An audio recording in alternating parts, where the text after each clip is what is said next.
FM studios, it's the Hill Wildcats X's and O's show with host Coach Darold D Williams. Wildcats, let's flip the switch and do this.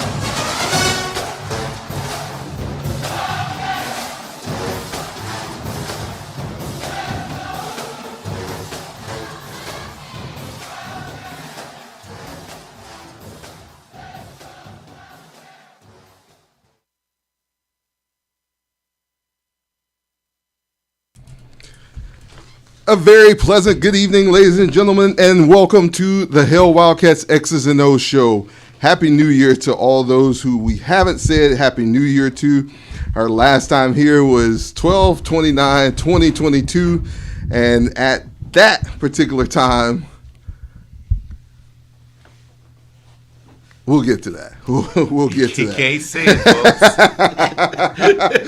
folks. We'll get to that. I'd like to welcome my co-host, Mr. Ralph Smith, my other co-host, Mr. Larry Wesley.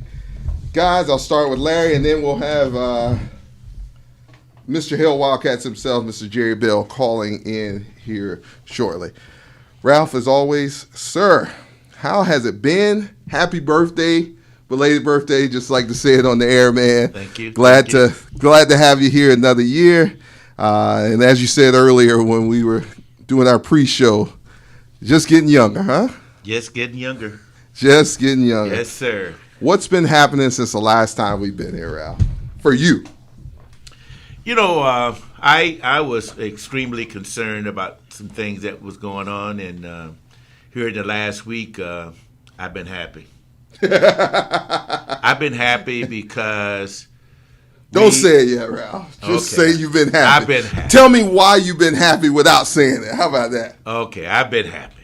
Some good things happened for BCU. Things are starting to look up, and I can't wait to get to Memphis. Definitely. Same here. Can't wait to get to Memphis.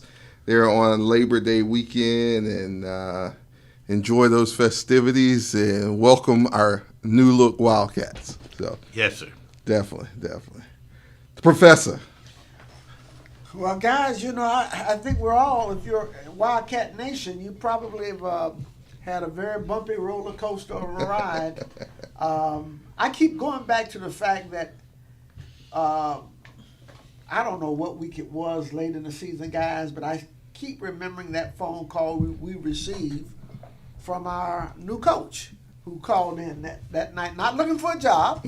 Oh, yeah. Had one at the time, right? Had a job. And was very quick to say that. Right. In the politically correct way. Because you don't lobby for a job and somebody's already sitting in that seat. Right. You know, as a coach. Right. But I go back to that, and then you fast forward to where we are right now. A whole lot has happened in that period of time. We went around and thank God for Mrs. Bethune, Dr. Bethune. We finally landed where I thought we should have been to begin with. Amen. Amen. We just took the long route to get there, you know. So I feel very good about the fact, not so much about the process to arrive at it, but the fact that we did get what I feel is the right candidate to lead this program. Most definitely. And as I said earlier, we'll have our other co-host, Mr. Jerry Bell, calling in to join in with us, and we'll see how he's doing it this time. I know I saw him yesterday here in Daytona. Want to see how he enjoyed the beach yesterday. I know he and his family were going over there. So, without further ado, how did we get here? Boy, I tell you what, I mean, we took a 5-hour trip, and it should have only taken us 15 minutes. We took the scenic route. Yeah, we took the scenic route. We did indeed do that. Yes, we did. But you know what? It's not how you start the race. It's definitely, definitely. Yes, sir. Definitely. So. It's how you end up in. Yes, sir. We look very pretty right now, you know. So let's go through a timeline how we got here, and we went through part of this timeline when we were here the last time. Yeah. So November 29th, 2022, Coach Terry Sims and BCU part ways. hope you're doing well out there, Coach Sims, and you and your family. December 5th, coaching interviews start. All right, so there's a multitude of people applying. As you've heard, we've got hundreds of applications, 50 to hundreds of applications, through the process. Mm-hmm. So our search team and everyone involved going through those applications, making phone calls, late night meetings, and things of that nature. All right. December 6, 2022. Taji's asking, where's Jerry? He's just getting out of a meeting. He'll be on with us here soon, Taji. Thank you for tuning in. We want to hear from you tonight also. So December 6th, team meeting, admin met with the current coaches. All right. We still had our staff except for the head man at that time. December 14th, 2022. The athletic administration decides to part ways with the majority of our assistant coaches, except for Coach Lucas, Coach McCoy, and our chief of staff, Coach Fagan, which they're still in position currently. Here's one that I know ruffled some feathers.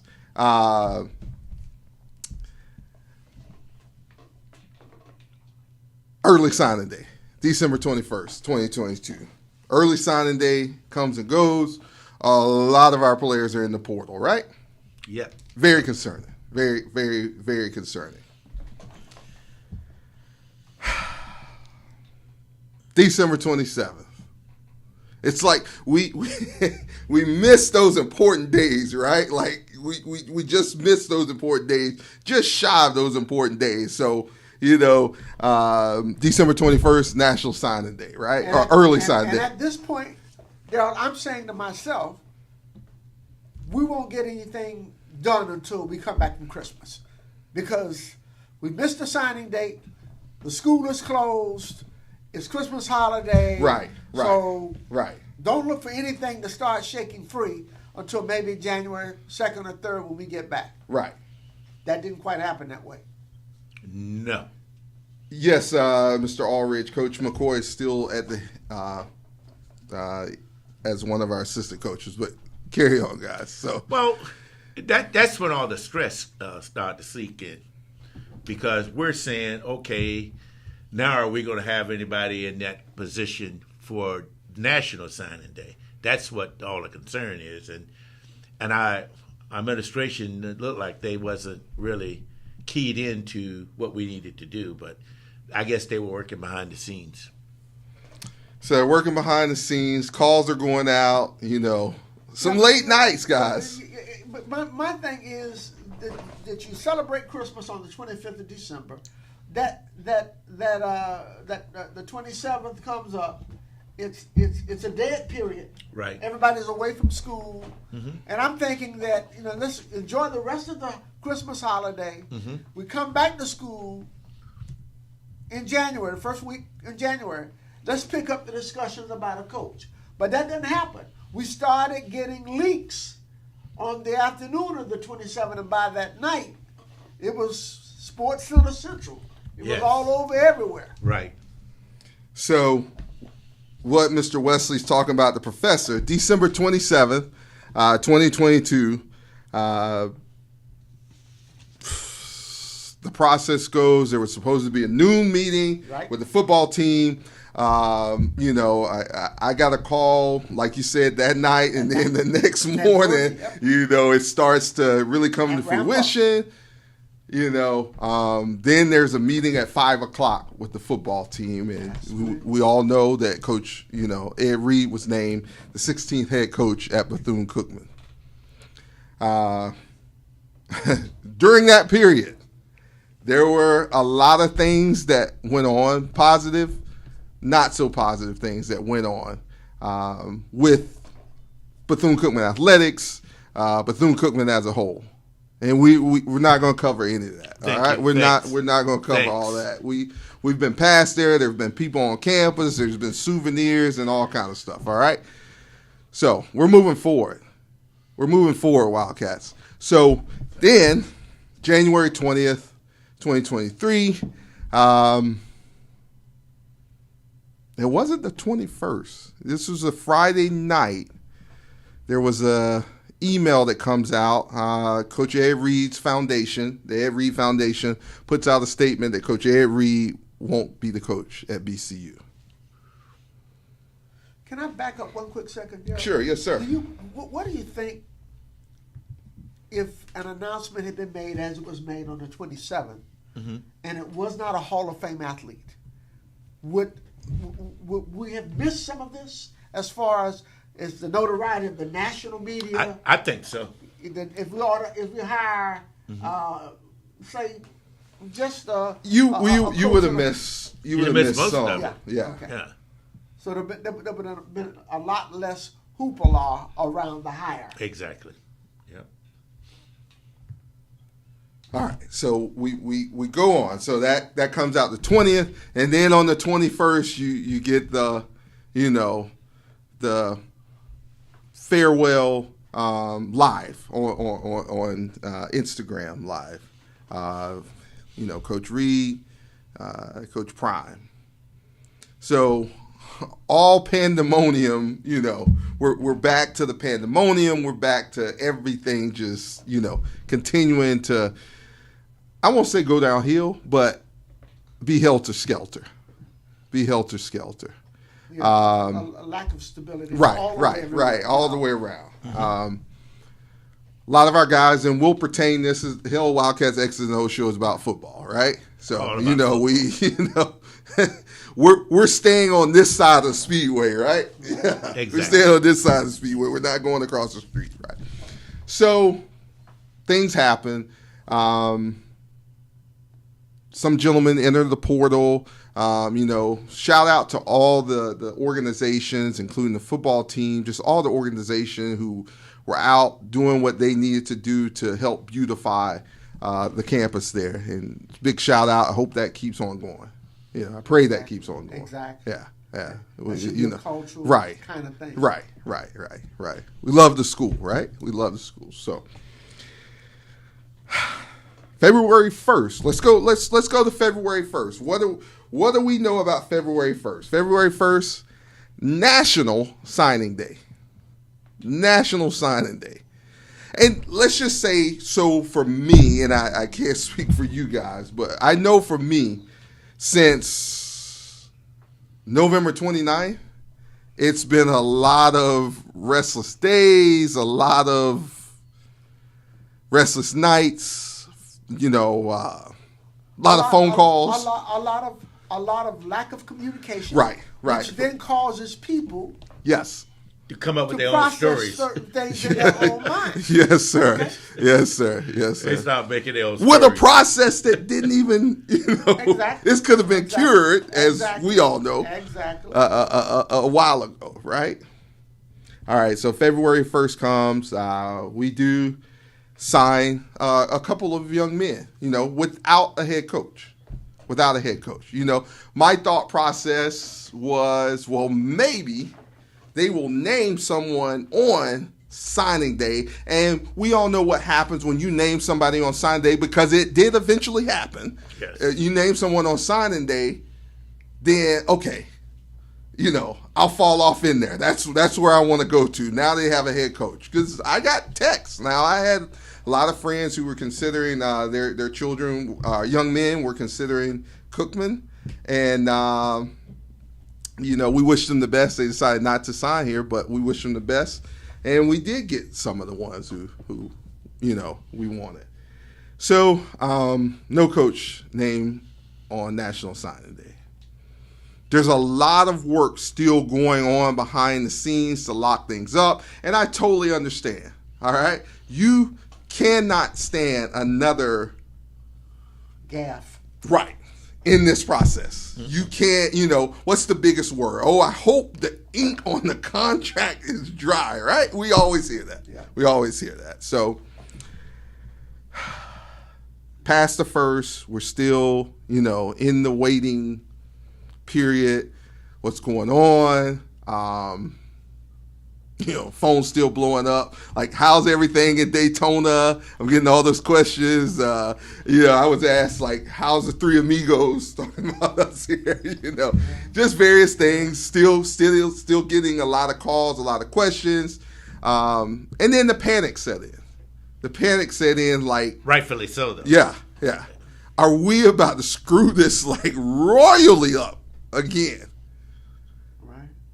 And so a lot of instincts kicked in, and, during the whole time, a lot of prayer. A lot of prayer. So, yeah. And we're going to get to some of the comments over here, because I see some things that aren't so true in the comment section over here that we're going to address. So let's roll on. Let's go to where we are. Monday, February 6th. Well, I tell you what. On Thursday, what was that? Thursday,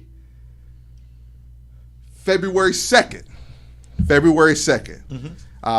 There's a tweet and a Facebook post that comes out from Coach Raymond Woodie that he will be the next head coach, That is when I got awfully frightened, because I've been around for every coaching hire at Bethune-Cookman since Jack McLaren was hired in 1961 by President Richard Vernon Moore, and I have never heard of a coach announcing himself as the head coach before an official statement from the university. I've never heard of that. To his credit, let's just say, when you get to a certain level, like, your social media kind of goes to your representatives, we'll just say. And the representative put that out, which was okay. It was approved. It was approved.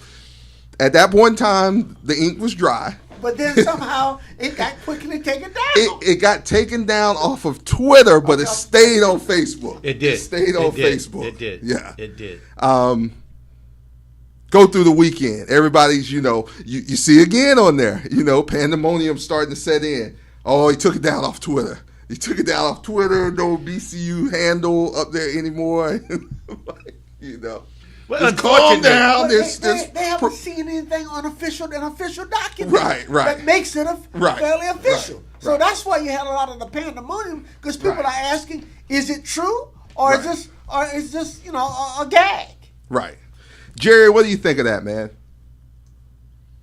I think we have Jerry on. There you go, big guy. What's going on, man? Yeah. Hey, everything's good, guys. Just listening to you guys, going on this roller coaster ride with you all again. Thank you for that. No, I mean, I think you said it, is when people don't know the whole story, they draw their own conclusions. Exactly. And so that's true in life and business, and that's just it. It's like, so it kind of got out there. There was a bunch of silence, a bunch of dead air, really, from the university. That's an area that we can improve in, not only in athletics, but across the board, that we can communicate and get out in front of things. And, that's kind of, all of this is that it seems like we as a university, were always reacting to things.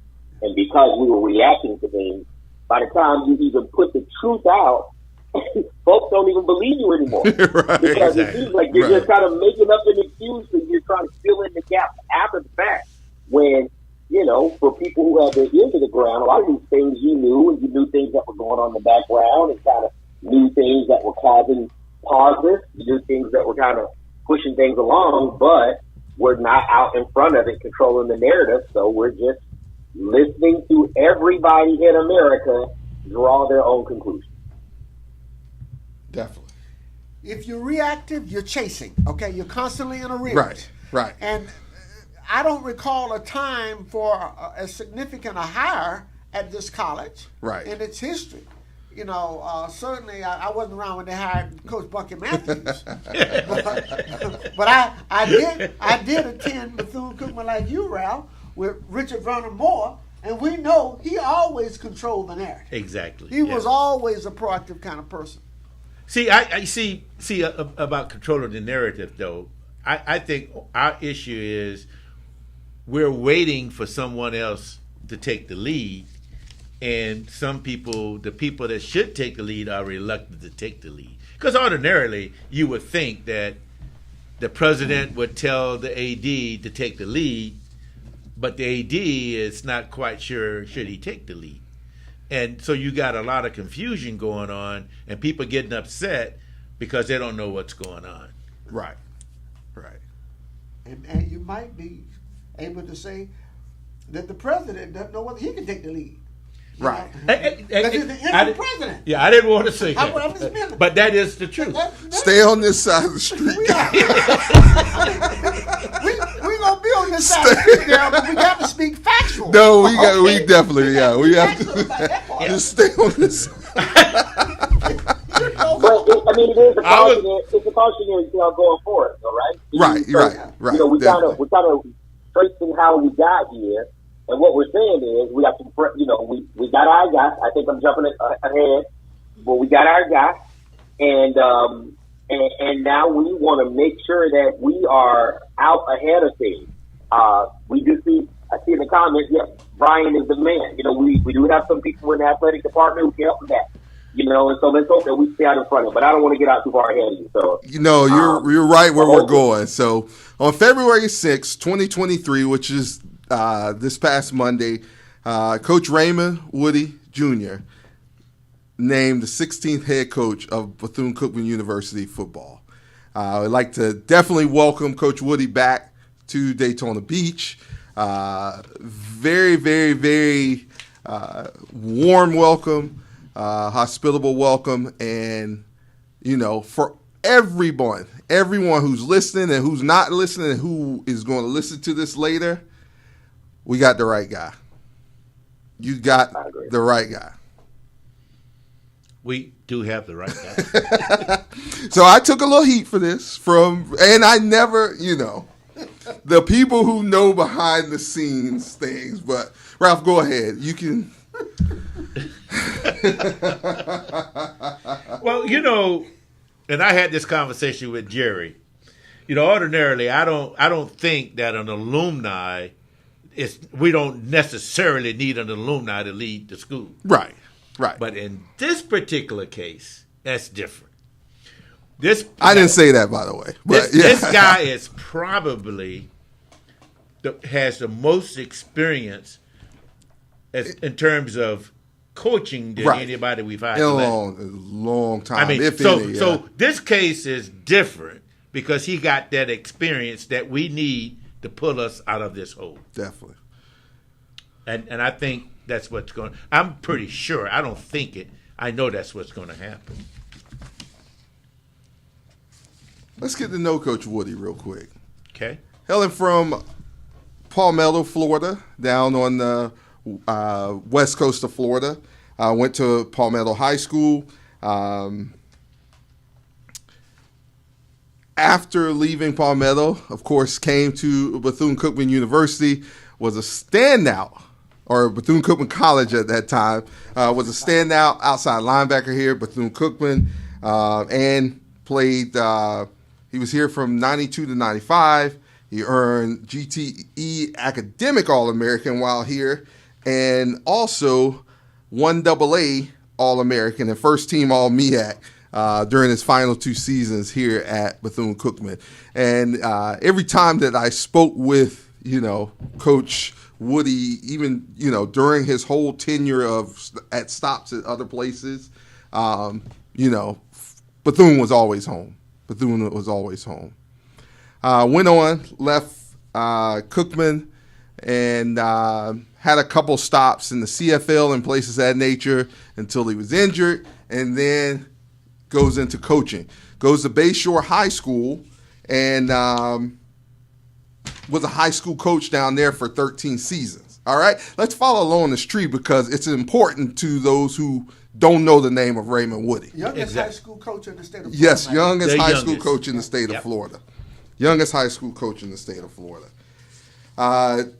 takes them deep into the playoffs while down at Bayshore, leaves Bayshore, and then goes to Western Kentucky. We all know Western Kentucky. That's the alma mater of Coach Willie Taggart. He and Coach Taggart are great friends.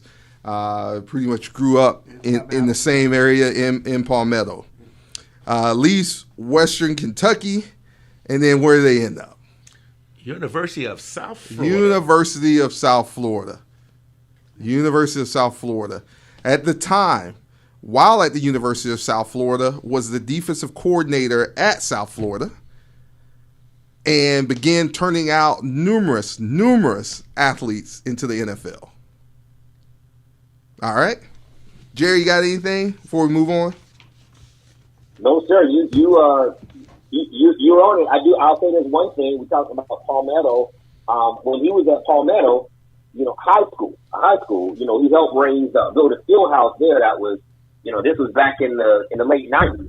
And, right. That field house was like almost $1.5 million. And so, you figure you raise that for a high school program, what would be the equivalency of that today? Not quite sure, but certainly enough to get some things done, around campus. So I just want to throw that one out there, but I'm tracking with you. All right. So let's move on. Let's leave South Florida, okay? Defensive coordinator.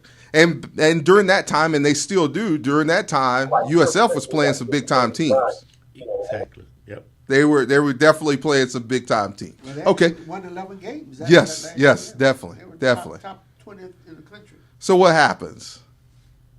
Coach Taggart gets hired away from USF. Who does he take with him to Oregon? Oregon. Takes Woodie. Coach Woodie. In 1 year, Coach Woodie served as outside linebackers coach and special teams coordinator for the Oregon Ducks for 1 year. While in Oregon,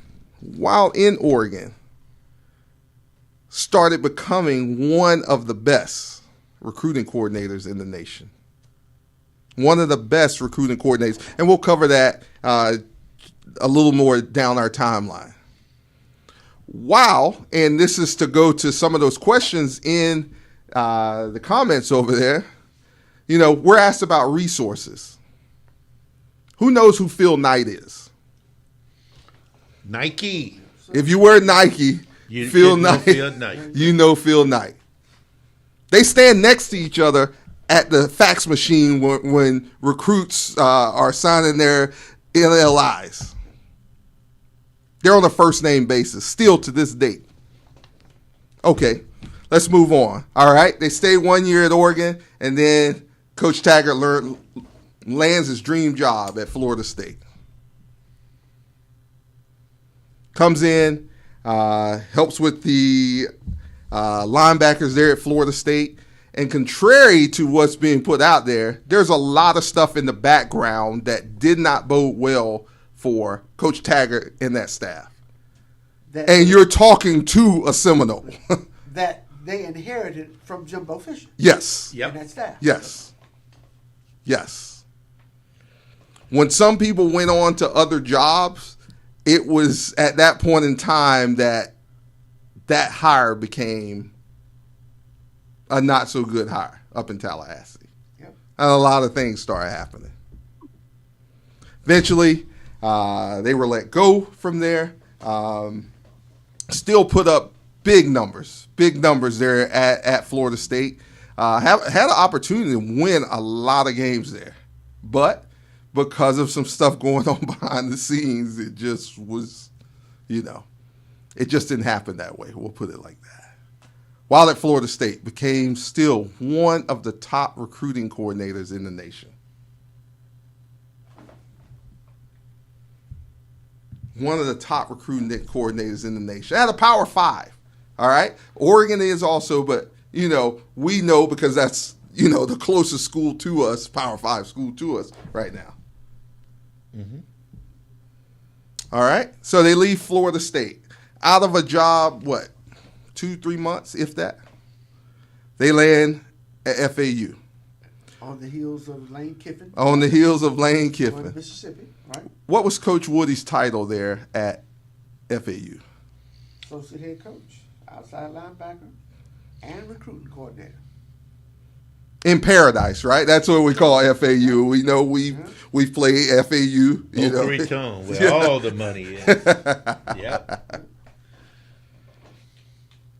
So, has a great coaching time at FAU, and as we know, the whole time Coach Woodie's not the head coach, and that's not to knock Coach Taggart, but when the head coach goes, as you see here at Cookman, this whole group goes. Yeah.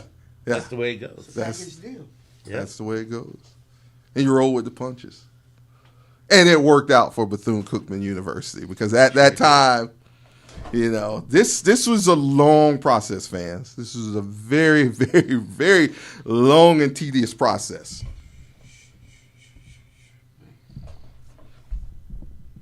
In 2018, Coach Woodie was one of the number 2 recruiter in the nation, voted on by 24/7 Sports.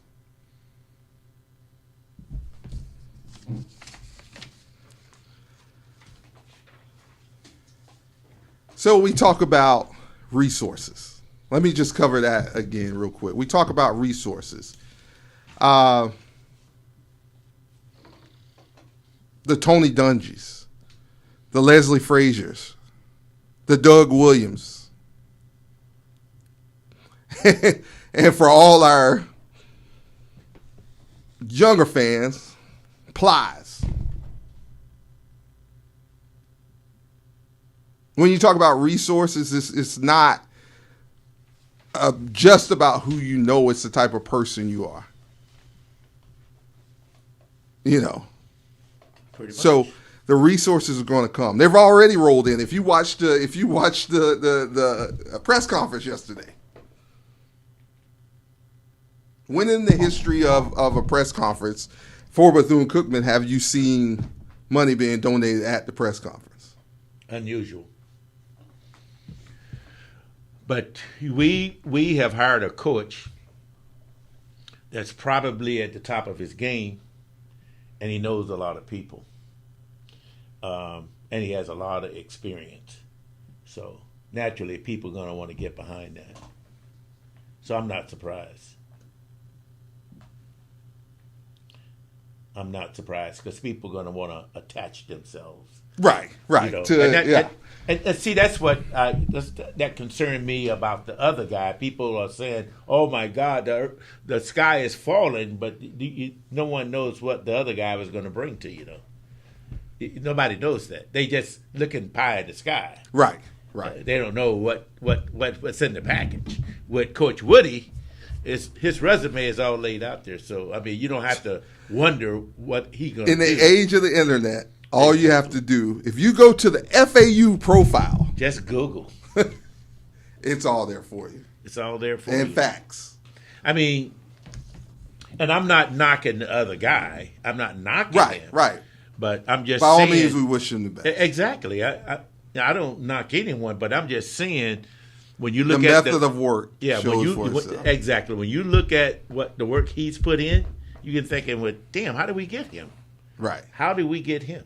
Right. So, and it wasn't easy. Down to the wire. So I'll lean on Jerry. Jerry had the wonderful opportunity to interview Coach Woodie on yesterday. Jerry, take it away, my friend. Yeah, and so I mean, it was a really good interview, and I'll say this: I know we kind of mentioned this at the top. We got our guy. We got our guy, and Coach Woodie. And again, that's not knocking anyone else. I understand. I mean, just call it what it is. I can understand why people, fall in love with the prospect of an Ed Reed, because of we like names and that sort of thing. And so that's great. We get it, and that's not to knock anybody or to say that it was enticing. I equate it to, dating a really, really attractive person. When you first meet them, you kind of in awe of the external, and then, after a little bit of time, after a couple of weeks go by, then, you're really dealing with people, and some of that stuff kind of wear off. And I think, when you kind of get down to it and you start talking about dealing with people, I don't know Ed Reed, I do, but Woodie is a good human being, and a great football mind. I mean, it's not one or the other. And so talking to him yesterday, he's very, vocal about his commitment to wanting to win. He mentioned that not only will wins be measured in the victory column at the end of games, but also in the classroom and in the community, and he was committed to making sure that the football team reconnect with both alumni, with the community, and with the student body, and so you hear this talk of not just wanting to win football games. Although he did say that the work will lead to win, and so it wasn't like giving himself a pass. But what you heard from him was this just this realization of the fact that Bethune-Cookman needs somewhat of a glue. We need something to rally around that all of the stakeholders can kind of eye and agree on. And there has been so much fighting and disappointment coming from every direction. Coach Woodie comes in clear-eyed and knowing that football can be that catalytic thing that kind of brings different stakeholders together that you can rally around. And so you hear that. You can hear it in his press conference when I had a chance to interview him one-on-one. He mentioned many of the same things. And so there is an awareness of what's going on around the campus, an awareness of kind of what's needed on a larger scale. Yes, wins help with that tremendously. But there also has to be, hey, listen, we can, a commonality that we can all kind of look toward, kind of agree around, rally around, and say, we might disagree about some other things, but we can at least meet on this, and then let this kind of be a jumping off ground to maybe get some other things done. So, somebody said, why did I go so hard on the coach with the opening question? I don't think I asked him. I asked him what type of man. Yeah, so Nick Raj coming at me. Yeah, so I think I was hard on the first question. But I asked him what type. I think the first question I asked him was, Bethune-Cookman, what type of. Before we talk about what kind of coach, you are. Dr. Drake and Reggie Peters and others were saying that we need someone who embodies Bethune-Cookman's spirit and is really carries her legacy well. And so I asked him what type of man, what type of person was he? And, he mentioned he's a man of faith. He's a very sincere person. And, and kind of went into things like that. And so, again, all things that you want to hear and things that you want to see, and looking forward to how this translates on the field. And I thought, perhaps the best quote of the entire interview didn't come from Coach Woodie, didn't come from any of those other, professionals up there. It actually came from one of the players, Cunningham. And he, we asked him, what's the mood of the team like? And Cunningham, linebacker for it, said that, the team was very excited, that, they've made the shift from being every guy to being Coach Woodie guys because they had an opportunity to talk to him. And he's a person that's easy to follow. They've rallied around him. They said, this is our guy.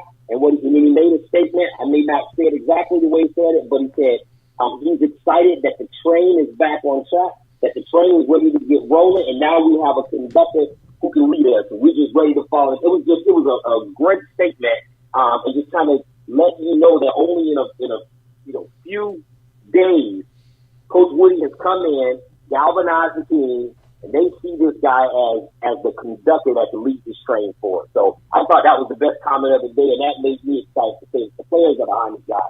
The players are ready to move forward, and we're willing to back him and back them to be successful and do whatever it is that needs to be done so they can have the type of kind of success that we all want.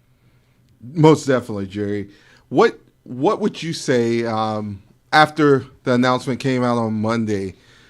You personally, what do you feel the atmosphere? Was there a calm spirit for yourself after, Coach Woodie was named as the head coach? I know he's one of your classmates when you were here at Cookman. Just expound on that a little bit. Absolutely. I think it was the right decision. And again, Ralph alluded to this earlier. We talked about this offline. And again, I didn't go into this thinking we need a Bethune-Cookman guy just because he's a Bethune-Cookman guy. But I think he was the right person for a million of reasons. And in this case, yes, having him on campus to kind of bridge some of the gaps and fill in some of the gaps right now, that helps. Somebody who kind of knows the lay of the land right now, that helps right now. And so having Woodie named made me feel like, you know, I know we have a solid football guy. We have a guy who has, as you outlined, traveled the country, coached at the high school level, coached at the group of 5 level, coached at the Power 5 level. He's played professional football, not at the NFL level, but throughout the CFL. You know, he's been, you know, behind the scenes with executives and CEOs of companies, and, you know, he's top recruiter in every conference he's been in, except the ACC, in which he's been a team. And so that's 4 different conferences, he's the top recruiter. That tells me that this guy is going to people's living room, and the parents are saying, I trust my kids with him. Young 17, 18-year-old men are saying, you know what, I trust my future with this guy. And so when you start, you know, getting past the celebrity, get past the personality, and start talking about things that matter, CEOs trust you, parents trust you, you know, that sort of thing. It's not just for what they can get from you because of thinking that they can attach themselves to your name, but they actually trust that you can deliver the good. I mean, that's 2 different things. And so, you know, again, I know we say we're trying to move away from it, but still, there are a lot of people who want to attach to Ed Reed because of what they think that you get from them. Whether they can or can't, they don't know. But the name makes people kind of fall in love. And maybe who knows how that would have been. But when you get with like a Coach Woodie, it's like, all right, I don't have that to tell you. What I have to tell you is something. And things that produce and for him to consistently come back and have the type of accolades that he has, you know, multiple outlets saying that this guy is the top pilot getter in this conference and in that conference, in the ACC and in the Pac-12 and in the Sun Belt or American Conference. And, you know, at some point he's producing, and it's not just his name. And I'm like, so if you can't get excited about that, then that makes me scratch my head. Right. Definitely. We're going to hear from our callers, our fans, our supporters here shortly. Guys, let's go, and we'll come back, and during our call-in session, we'll talk more about Coach Woodie. So we go back to February 1st, okay? February 1st, we'll talk about recruiting a little bit. So I have a couple guys sign on February 1st, and I just, with your help, I'd like to go through some of the guys that we signed to National Letter of Intents. All right. So we have Peyton Nero, a DB, 5'11", 190-pound DB out of East Coast Prep in Alabama. Got Stephen Mosley from down the street, offensive lineman, 6'4", 290 from DeLand High School. Jalen Gilliam, wide receiver, 6'3", 185 pounds from Carroll City High School. This young man also had offers from Maryland and Marshall, and chose Bethune-Cookman over those locations. Yes. Put an asterisk next to his name. Watch this kid. He's an athlete and highly noted by Larry Bluestein and the Miami Herald as a kid that you want to keep an eye on, who's well under the radar. Definitely so. Definitely so. You got Jaden Lewis, linebacker, 6'1", 205 pounds from Booker T. Washington High School. In Pensacola. Pensacola, yes, sir. You got Jeremy Graves Jr. Spoke to that young man earlier today. Linebacker, 5'11", 215 pounds from Clewiston. He's going to factor in well. Sometimes they put his hand down in the dirt. Put him on the front of the bench. Yes. He on the all-look team with them arms and them looks. Right. He always looks like a Division I football player. I think that. Corey Turner II, wide receiver, 5'7", 165 pounds, out of the Trinity Leadership Public School out of Texas. Very quick receiver, very, very fluid. Yes. Running routes. Definitely. And the ability to make you miss in space. Definitely. You have Dominique Ponder, QB, 6'5", 205 pounds. Recently was at Myrtle Beach Collegiate Academy. Hails from, lately his high school was Carroll City High School. Yeah. Remember him starting at Naples High School Yes. as a 10th grader. Yes. And you know the kind of football Naples produces over there. Big time. Jordan Johnson, DB, 6 foot, 185 pounds, Cedartown High School out of Georgia. We got Travaris Hammond, offensive lineman, 6'3", 265 pounds, Columbia High School out of Missouri.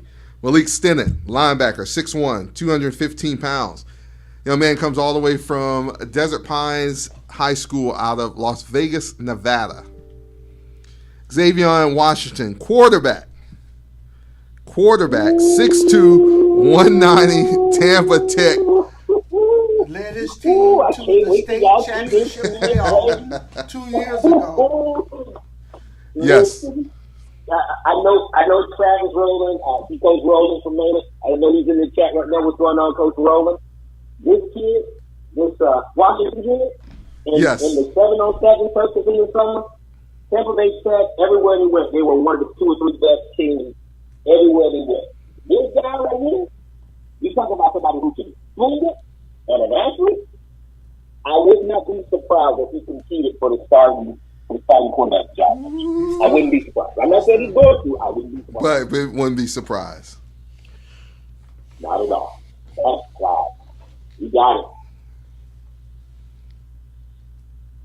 Then we have Andrico Jackson, wide receiver, 6'1", 175 pounds, from Monroe High School in Georgia. First team All-State 3A player out of a very, very great football program, and he is going to be someone Wildcat fans are going to want to keep an eye on. Basketball player too, right? Yes, Yeah. yes. And I know there's a rumble going on over in Orlando, Florida. Coming up next, Hail Wildcats, Mr. Nicholas Rawls II, athlete, 6'1", 165 pounds, out of Toho High School in Kissimmee, Florida, the son of Wildcat Nicholas Rawls. And grandson Mickey Rawls. That's right. Grandson of Mickey Rawls. Then we have a couple of commits. That means Go ahead. That means Nicholas Rawls will probably be the 3rd best Rawls to play for Cookies. Nick, you knew that was a shot back at you for yesterday, right? Jerry, please don't get him started. Then we have commits. Dante Drew, defensive tackle, 6'1", 260 pounds. That's another Tampa Bay Tech kid. Big time defensive lineman, a lot of offers. Yeah. Legitimate 3-star tackle, a 2-gap kind of guy. What you're really looking for, commands a double team. Definitely He's so. a big-time player. Definitely so. And then Mr. and forgive me if I pronounce his name wrong, but Mr. Ejik Brown, he's a linebacker, 6'1", 245 pounds from East Coast Prep. It's another East Coast Prep. He's ready now, right? Yes, he's ready to come. He's ready now. He's ready to come. Yeah. So that's just a few. That's just a few. Trust me, they're rolling in. There's a lot of the recruiting trail is just heating up. And if I can just go back to Coach Woodie just a moment. So for everyone who doesn't know, Coach Woodie walked into the Bethune-Cookman Athletic Training Center on campus as the head coach, as the official head coach for the first time at 10 a.m. yesterday. A lot of these gentlemen signed after he was named on Monday. That's right. Without him even talking, it just came off of name recognition. And it's rolling on. I mean, the phones are blowing up. They're buzzing. People want to come to Cookman. And I'm not talking about just any kind of players. Yeah. I think something Jerry said earlier in mentioning Conroy Cunningham, the junior linebacker Right. out of West Palm Beach.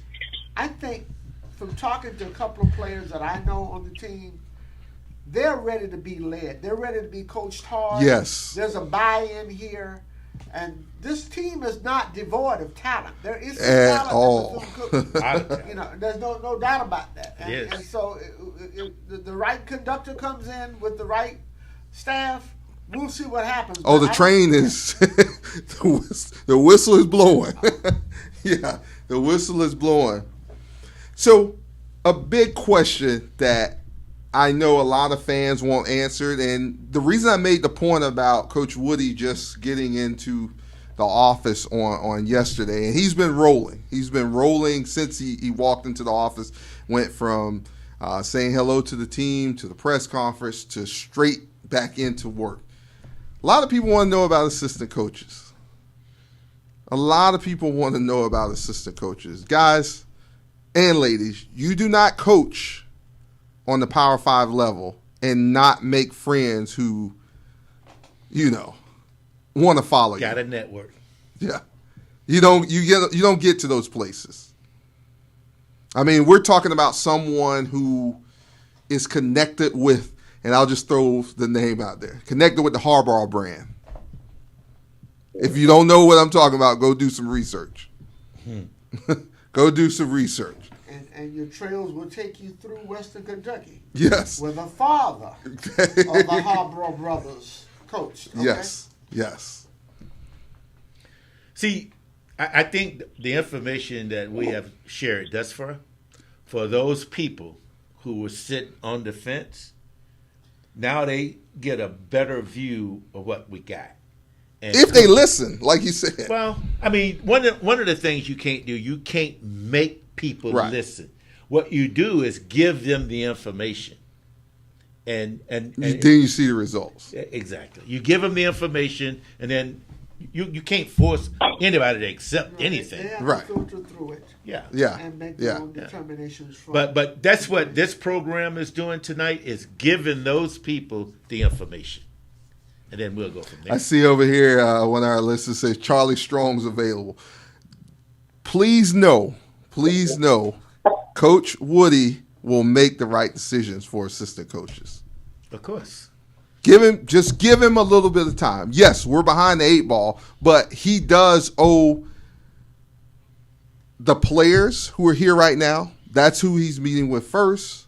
Then he'll speak with the current coaching staff, the guys who are still on staff currently, and then just wait and see. It's a process. Yeah, it's a process. It's a process. Listen, not only is that true from assistant coaches, but even when we talk about this entire process, right?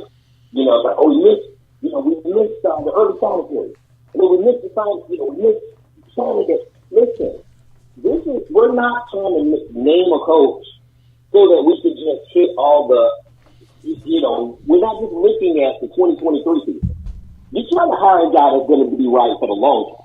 So, you make a lot of errors when you just rush into a decision, and so sometimes it's like, it would almost be better to, it's better to start spring really, really late than to just rush and go out and just get a coach so you have a coach by Valentine's Day. Right. Assistant. And so it's like, let's do this the right way. And so it takes a little bit of time. It's a little embarrassing in that sense. We were the only Division I team without a head coach inside of it. We get all of that. But if you get the right guy, it's worth the wait. If you bring in the right coordinators, it's worth the wait. But if you try to get rushed so you can, feel good and have something to talk to you, online pages about, then, that's how mistakes are made. And so we're talking about, even at, an FCS school like Bethune-Cookman, you're still talking about a multi-million-dollar a year, entity. So you got to do the right thing because you think about not just the short term, but the long term. That people want to be at, that coaches want to be at. I mean, earlier tonight when Ralph and I were out in the city, I mean, there are people coming up to us like, I hope to get on that staff, So it's happening. It's happening. Guys, let's move into the next part before we open up our calls. We've covered assistant coaches, facilities. If So we'll ask what took so long. There's when you get into the professional realm of contracts and things of that nature, there's certain things that you get written into your contract to make sure that you're able to have a successful football team. Those things are in Coach Woodie's contract. We've been promised to have facilities by the end of August that will really help the football team. I know there's a couple of persons who are working right now to bring immediate things to assist the football team. You already saw some of it yesterday. I mean, S.R. Perrott, $10,000. Helmets from HBCU game day. And it doesn't stop there. It does not stop there. So those resources are rolling in. There's still people calling, making donations, but it's going to take all of our help. Exactly. It's going to take all of our help, roll up the sleeve, and do things. That's what Hell Wildcats. You will be hearing something in the very, very, very near future that we can all participate in. Very near future. NIL deals, NIL, name, image, likeness. Those are on the way. Those are on the way to help our student athletes.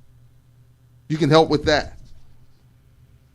Sports marketing, publicity. Some things are going on even at the stadium to better things.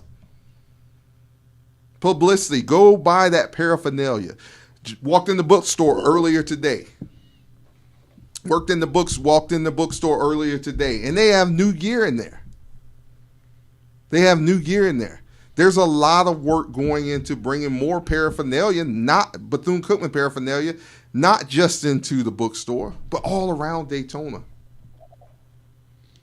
All around Daytona.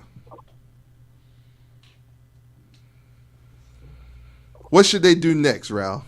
What should our fans do next to help that football program out? Get on the train. Get on the train. And what can they start out doing? Season tickets. Get ready to purchase them season tickets. Season tickets. Season tickets. And donate money. That's it. That's what we need. That's it. But again, I truly don't feel that you can convince people to think whatever way. You just give them the information, and as adults, they'll figure it out. But nothing gets rolling without money. Right. Right. So you might be mad, and I'm not saying you shouldn't be mad, but I'm saying, okay, but we got to get busy now because we got our man, and we got to be there for him. It's not just talking about it. Yeah.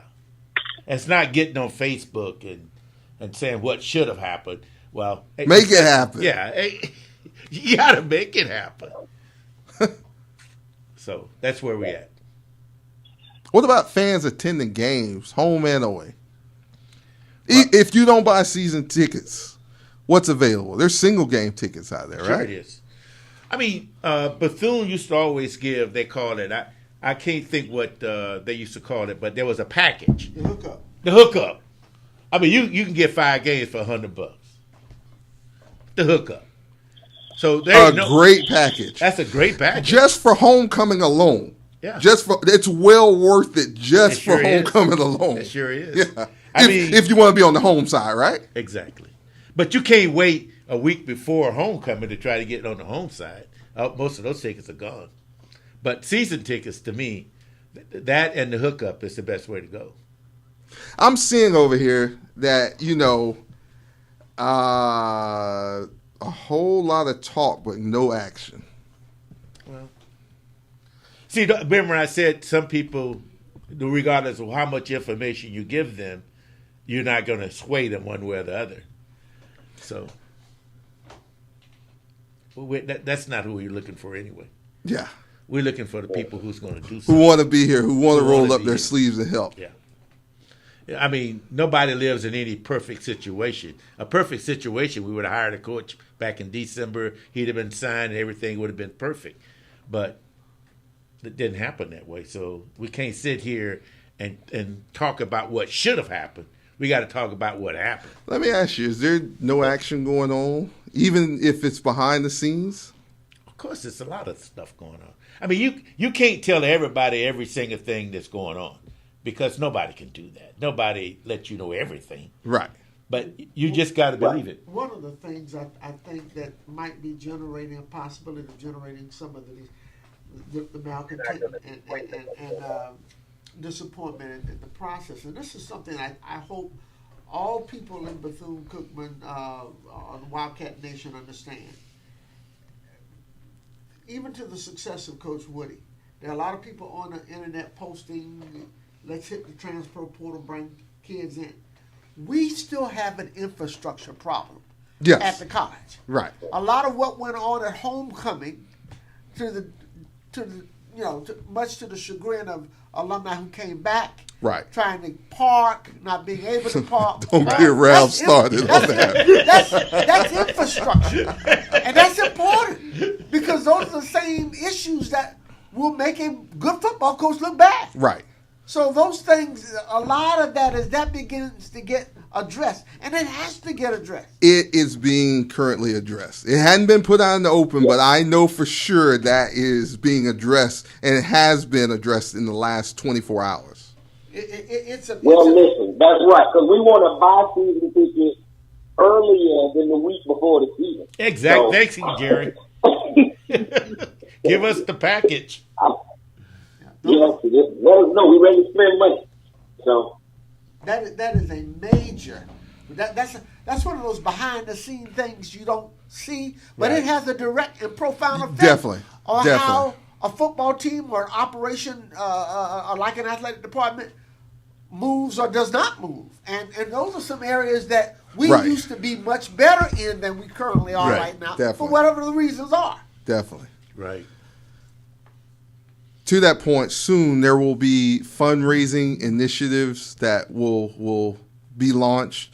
I know the incorporation of things and the legal things to put that together are coming together. And once those things are together, it's up from there. It's just going to be everyone jumping in and doing those things. It's just jumping in and doing those things. Well, again, they say it takes a village. Yes, sir.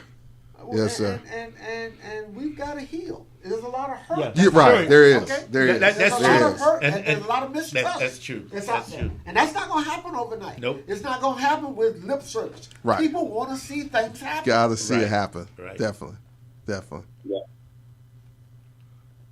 Yeah. Definitely so. A lot of community events being No, planned. and to be honest with somebody posted something just to this point. I think it was Willie Jackson that posted there that, I'll sanitize what he said. But essentially, basically we have our athletic department. We have the guys over there running, they're learning on the job. That's it. Let me say it.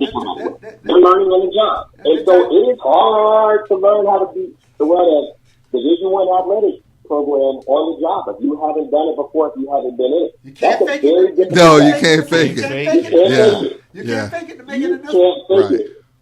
But to that point this is why it is important that we get out in front of the narrative, and that we communicate and let people know what's going on, give people an opportunity to jump on and help make your job as easy as we can. It's also why I am very, very happy that we have someone who has been in the college coaching ranks for, over 15 years. So he's not learning, Coach Woodie is not learning how to run a Division I college football program. They've never done that. If we would have chose someone else, then we would have had someone learning how to be an athletic director, also with a head coach learning how to run a program. Right. There's a lot of things that we imagine, but when you start getting into when you manage companies and work in corporate America, there's some things that are really good ideas, and then when you start getting into the mechanics of things, it's like, okay, I'm just glad that we have someone who knows what this is supposed to look like, not just from a player standpoint, but someone who's operated and just kind of assistant head coach and basically, defense coordinator one place. So you run the meeting. You know what it's like. You know what the compliance situations are like. You've gone through all of that stuff. And so you can actually kind of, not necessarily exist in a silo, But you can run football. You know what that's supposed to look like. And so you can stay on top of things and maybe help the athletic director and others who are learning in the process, but you can make sure that you're taken care of, as opposed to depending on people to do the right thing who may be learning what represents the process altogether. So in some ways, the more and more I think about this hire, the more and more I have thought about it, the more and more I'm like, this is a blessing that, it might be a bigger blessing than we realize. Yeah, definitely. Definitely. And knowing the people or the persons he sat down with in his career who can change some things in one sitting. That's right. If we're talking about resources, yeah. That was, Jerry, that was very well said. It was. Yeah. It was. Let's go through our football schedule before we start taking calls. So on September 2nd, myself, Ralph, and all the other Wildcats, right? Yep. We'll travel to the University of Memphis to take on the Memphis Tigers out in Memphis. On September 9th, we'll welcome another Tiger back to Daytona. We haven't seen him in a while. Savannah State Tigers. Then I'm still mad about losing to them. Yeah, I know, Jerry. That's one of the worst losses in the history. Yeah, I want to beat them by 60. Yeah. Be nice, Jerry. Be nice. On a Thursday night, we will travel down to Coral Gables, or Miami Gardens, we'll call it. They're from Coral Gables, but take on the Miami Hurricanes on Thursday night, September 14th. Then we'll travel to Jackson State, September 23rd. New look Jackson State. Congrats to Ms. Jachelle Mitchell, now Director of Football Operations, a great Wildcat there at Jackson State. We look forward to seeing her and coming home with that W against those guys on 23rd of September. October 7th, we'll then travel to Alabama State, take on those guys at Alabama State, see another Wildcat across the way. Then homecoming, October 14th against Texas Southern. Sorry, we couldn't go back out to Houston again this year, Ralph. I'm sorry, man.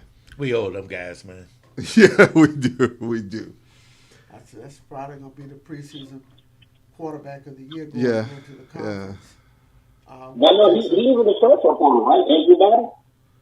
Yeah, he did. I don't know if he came out or landed anywhere. I think he's supposed to come I just come don't want back to. I out, don't want to see him. Yeah. I hope if he don't. That boy's bad. He's tough. And then October 21st, Southern University. Location of that game is to be announced. Jacksonville. Well, if it's supposed to be in Daytona, it's bike week. Then we We know what Yep. But we can't speak before it happens, October 28th, we'll play Grambling State in Grambling. And then November 4th, Mississippi Valley State here at home. And then November 11th, we will take on Alabama A&M University here at home. And then we'll travel over. Kill some snakes. There you go. Yep. There you go. November 18th, Florida Classic. I was a little surprised. I know that two teams rolled off in the form of Prairie View. That we were still playing Grambling? Yeah, because Grambling is a Western team. Right, Yeah. definitely. They're not in the eastern portion of the conference, so I'm wondering why they stayed on and we didn't get Arkansas Pine Bluff. So did, but Florida A&M picked up the same two schools we picked up, though. Well, they already had Southern. Yeah. But they're playing Texas Southern, too. And they also are playing Pine Bluff, aren't they? Arkansas, yes. Yeah. Arkansas Pine Bluff. Yeah. Yeah, So- you wonder. I don't know if this is the case, but you wonder if Grambling will become our permanent opponent That's what from the I'm. West. That's I don't what know I'm if it's thinking. SWAC. Right. That's what I'm thinking. Yeah. Since it Yeah. looks like It would make sense from a is geographical FAMU's. standpoint. Yeah. Right. I think that's what it is, too. But I'd like to rotate that out a little bit. I'd like to get a little bit of Pine Bluff and let FAMU go deal with Grambling on a continual basis. I tell you, one school that we're missing on that schedule is South Carolina State. Yeah. Man, we've been playing them at least 100 years. Yeah. And they're not on the schedule. Yeah. So I'm assuming that Savannah State replaced them. Yeah. Because we haven't played a likely. Division II school in a while. And then we are playing 2 Money games? next year. yeah. Yeah. Okay. Yeah. You have to have a home game. There's a question over here in the forum. Is the band going to be traveling with the team this year? It's all up to the fan support. It takes money to travel, you know. Yeah. We love to see them, but. I was glad to see the band redeem themselves at the Battle of the Band. that made me happy, actually. And it takes a lot to make Ralph happy. Because that last time we saw them, I think they got a little confused. We want to hear from you fans. Yeah. 386-868-3411, 386-868-3411. Call in. Let's talk to the armchair quarterbacks. Don't just hide behind Facebook and YouTube and, what they call keyboard gangsters. While we're waiting on the first caller to come through, just to go back to the bands a little bit, you think about it, not a whole lot of bands come to Daytona. And that's even when we were in the media. Right. Like South Carolina State travels with regularity. Every now and then you'll see Norfolk State or A&T. West Carolina A&T. And but that's think about it. I mean, Central every now and then, but you never saw Morgan, you never saw Hampton, you never saw Howard. Nope. That's an expensive trip to get to Daytona, which means it's also an expensive trip, to travel from Daytona. So, it takes a lot. I think we asked out one of the, it takes just to get to our closest game, which is Montgomery for Alabama State, it's like $80,000 worth of buses alone. That's not even season. Yeah. So it's expensive. It's expensive for bands to travel. I mean, back in the day when they only had 100, they could travel then. Right. You only need 2 buses. Yeah. But now, they never stop coming around the corner. Yeah, they got, 7 or 8 buses? Yeah. 386-868-3411, 386-868-3411. I'll answer one question. I think we've talked about it and we keep talking about it, but there is money rolling in to fix infrastructure. If you look behind the ATC, the ground's cleared. The ground is cleared. The fields will start rolling in and the locker rooms will start rolling in. And there's going to be even more of a surprise here soon for another facility that's on campus that's going to be renovated to help our athletics. So, and we're not talking about the stadium. 386-868-3411. Call in. Talk to the armchair quarterbacks here on Joy 106.3 FM. I know you guys got a lot to say, so get it off your chest. Call in. Maybe they're just, Or you call them Facebook gangsters? Keyboard gangsters. I think that the chat has been taking care of itself. They've been self-regulating. Oh yeah, they have. They They definitely have, Jerry. Caller, you're on the Hill Wildcats X's and O's show. Welcome. Greetings, Wildcats. This is Nicholas Rawls. Hey man, hope everybody's doing well. I just want to say this: there's no heckling, Jerry. Hey Nick, don't come to the studio. Jerry's not here.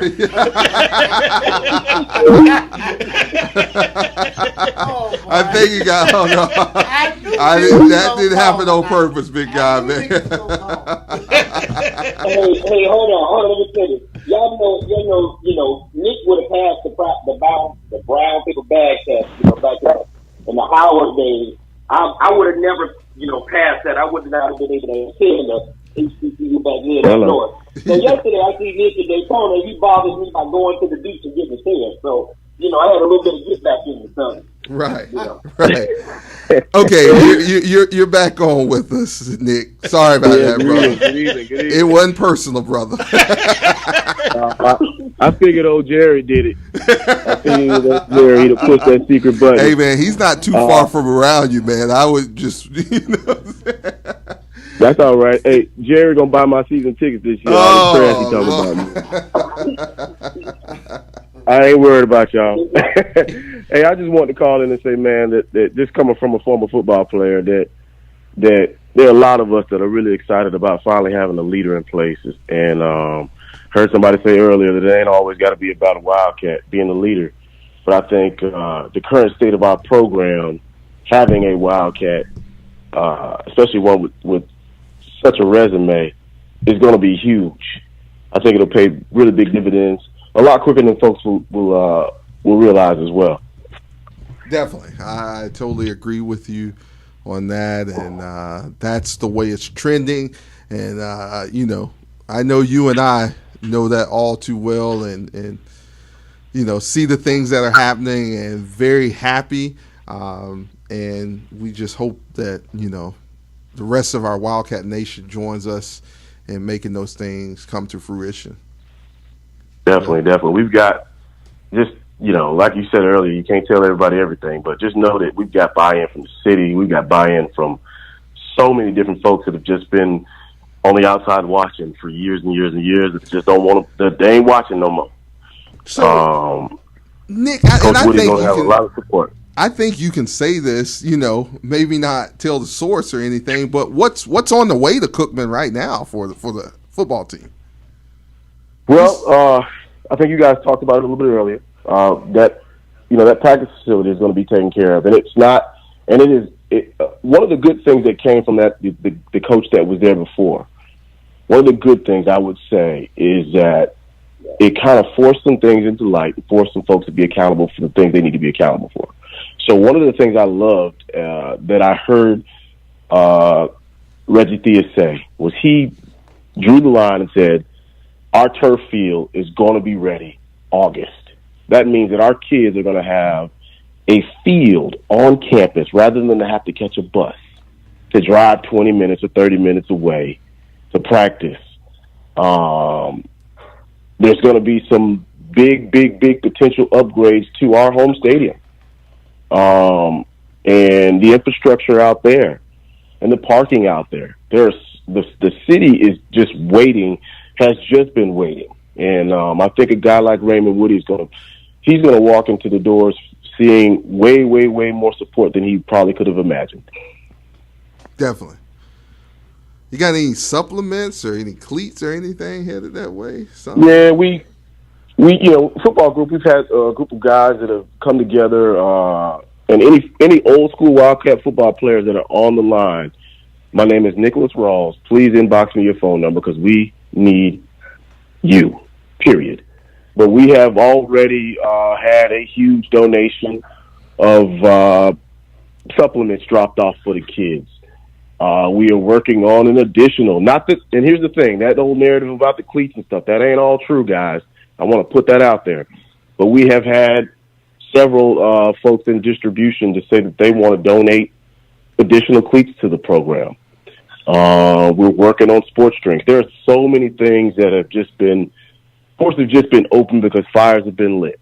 And, there's going to be some great things coming here for Coach Woodie and to support our kids, to support our program, and ultimately to support Bethune-Cookman University because, everybody knows football team thriving, band thriving, school thriving. Thank you, sir. We appreciate it, Nick. Hey, and go ahead, Jerry. Nick, man, congratulations, man, on your son signing with you. What does that feel like? And first of all, I know you got to be a really, really proud father right now. Yeah, he's worked really hard. And, I will be honest with you guys, this has not been an easy process for him. He's a really smart kid, and, he had a lot of opportunities. He had several scholarship offers. Look, it even had an offer from that school up on the hill up in Tallahassee. And I think he's never vocalized it to me before, but I think that getting an offer from Bethune-Cookman University was a dream of his. And I think there was a point in time where he was ready to sit down and say, hey, you know what, I think I want to go there. But how can you commit to a school that, doesn't really have a leader in place? And, not to let a lot out, we kind of got word, and I think, Daryl, you guys talked about the social media posts and such last Thursday that were pre-approved for Raymond, Coach Woodie's team to post. We kind of got word about that, and my son has heard me talking about Raymond Woodie. I mean, you guys remember back in December when I called in for the first time to talk just about that man there. And here we are. He's our leader now. But for my son to hear me talk about Coach Woody and for him to Google the guy and see the things that he saw, that he accomplished, and where he'd been, last Thursday night he locked in and made the decision that he was going to sign with Bethune-Cookman University. He made that decision having already set his signing date for Friday at 1:00 in his school gym, not having fully decided on where he was going to go. But he was not 100% leaning towards Bethune, and then ultimately decided that after, like he said in his Facebook post, careful thought and prayer.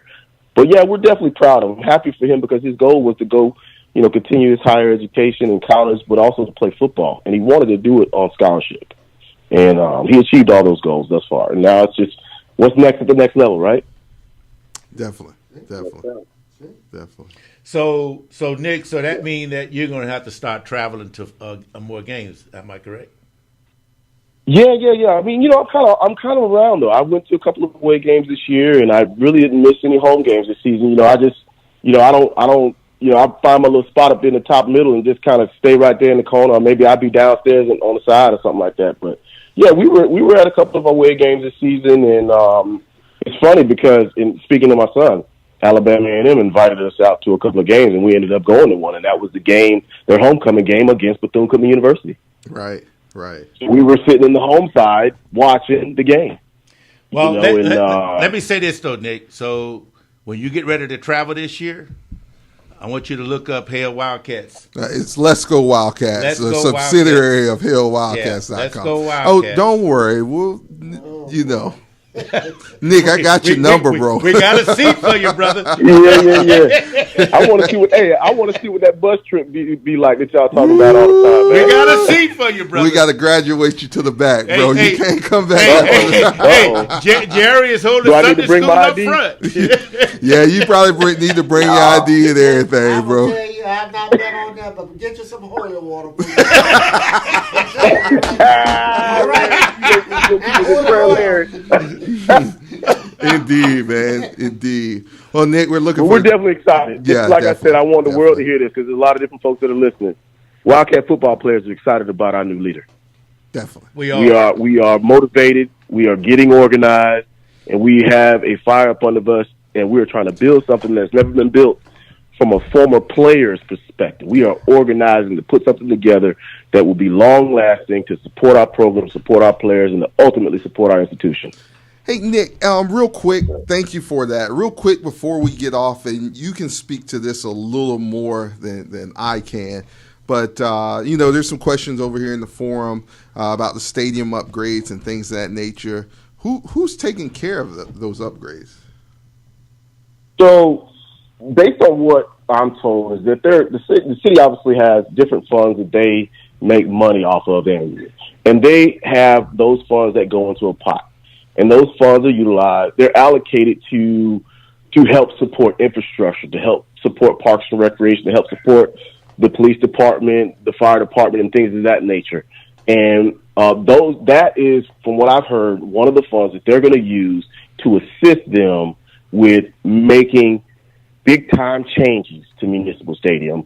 And those big-time changes are coming just for one sole purpose, and that is to support Bethune-Cookman University football. Because we're the city manager, I think I heard that something, does he wear maroon and gold or something like that? Of course he does. Oh, okay. That's what I was. Yes, sir. Mr. Derek Fincher is a Wildcat, true and true. I think that he's a great person to have in position, not only for our city, because he's a hell of a city manager who's got a resume a mile long of success in that position, but it also helps that it's a guy that kind of raised up from a young man to a man in Daytona Beach, Florida, at Bethune-Cookman College, now University. When you couple those things together with the knowledge and experience he has, the city's going to win, and Bethune-Cookman University is going to benefit as well. He's a football guy. He is. Yes, he is. Oh, yeah. Big-time Buccaneers fan, big-time Bethune-Cookman University Wildcats fan. Cannons, baby. Hale Wildcats. Nick, we thank you, brother. We look forward to talking to you again here shortly, and thank you for all you do to help out with Hale Wildcats, and we look forward to seeing Nick II been a better football player than you. Hey, thanks for calling in. Hey, he's a better football player than you. Yeah, he's already a better ball player than I was today. So, hey, I'm fine with that. I'm fine with We can't stop, we won't stop, man. Y'all have a good night, man. Hey, you I'm too, gonna go. man. Thank you. All right, Dick. Thank you. Have a good night, man. Yeah, man. Talk soon. Okay, bro. 386-868. Number 26 was a bad boy. Yes, he So if was. this anything close to him, we got it to play. Yeah, well, we do. 386-868-3411. I know some of you all were calling in. We try to give respect where respect's due to the caller that's on. So give us a call back, 386-868-3411. Love to hear from my friend Taji Givens. I know you're out there. 386-868-3411. Who else would you love to hear from, Ralph? I know we want to hear from Miss Emma Price. You know, the list just goes on. Mr. Willie Jackson. Man, no, don't hear from Willie. Yeah, we want to hear from Willie. Come on, Willie. Come on. Come on, Willie. Caller, you're on the Hell Wildcats X's and O's show. Welcome. You know, I heard Daryl, Ralph. You didn't want me to call. What's up, my brother? How you guys doing? We're doing glad to good, see you Willie. guys back on. Yes, sir. As Glad to be always. back on. Glad to be back on. We can roll now. We can roll. We can definitely roll. You now. know, I got my wish. You remember from the start, you know, because Raymond Woody was the best qualified to apply for the job in my view. But I'm not the president of the school, but all of us know he's the best qualified. And on top of that, you know, I'm prejudiced anyway. When you cut me, you get maroon and gold blood out of there. There you go. You know how that is. There you go. But I was listening to Nick Rawls just talking, and I need to get in touch with him because he's right. We, as ex-football players, all the athletes, we need to come and make sure that we support athletics all the time, but not just now, for 100 years from now.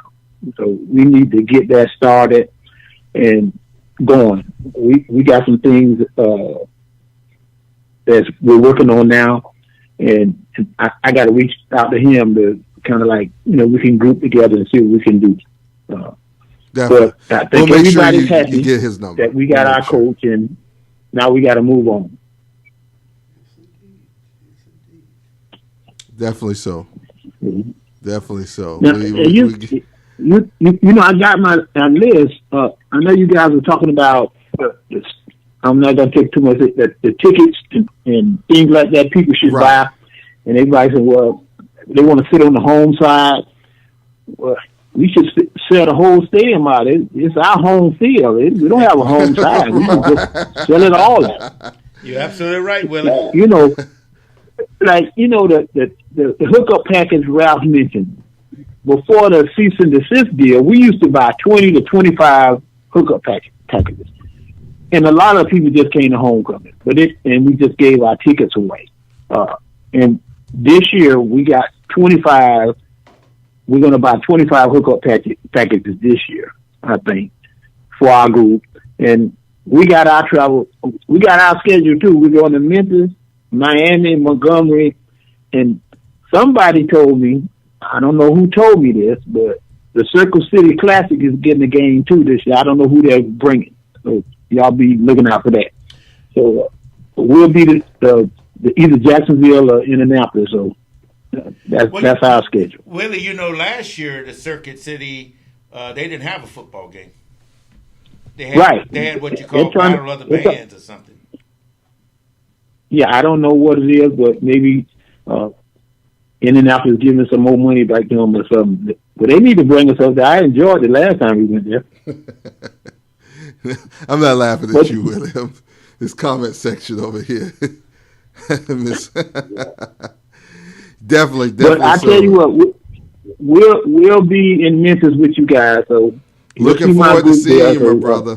Definitely looking forward to seeing you and sitting there exchanging pleasantries. Yeah.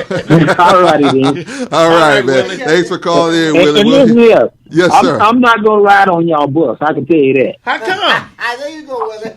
Willie. You're taking out half the fun, brother. You guys have a good one. Hey, you too, Willie. Thanks for calling in, man. Yeah.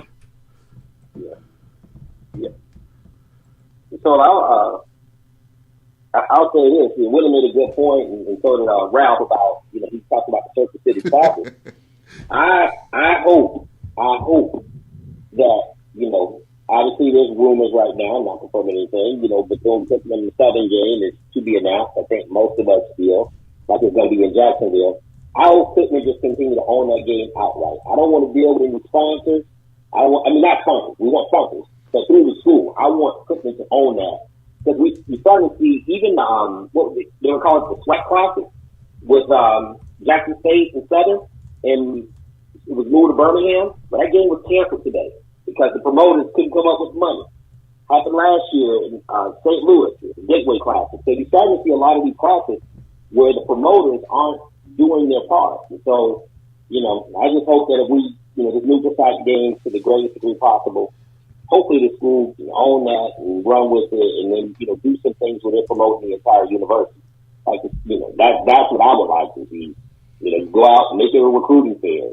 Try to show off not just your football team, but concert corral and your professors and departments and that sort of thing. I would love to see that as opposed to getting the promoter involved and then perhaps things bottom out. That's just my opinion.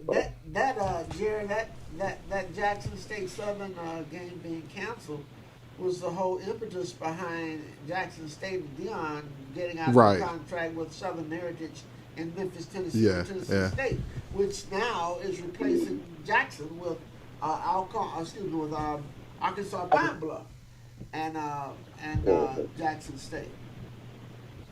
Caller, you're on the Caller, you're on the Hill Wildcats X's and O's show. Welcome. Thanks, fellas. I'm glad to be joining you right now. I've got some concerns that you all have raised since we've been talking specifically about the Daytona Beach Municipal Stadium. As you know, the local government has not approved any appropriations for $3 million improvements in that stadium. That's fact number one. Even though the practice field is being cleared out, currently right now, the school has money from FEMA, the Hero One program, as well as CRRSA, which primarily is the Coronavirus Response Relief Appropriation Act that we got money from. We also got money from the Higher Education Emergency Relief Fund, all intended to improve infrastructure at that university.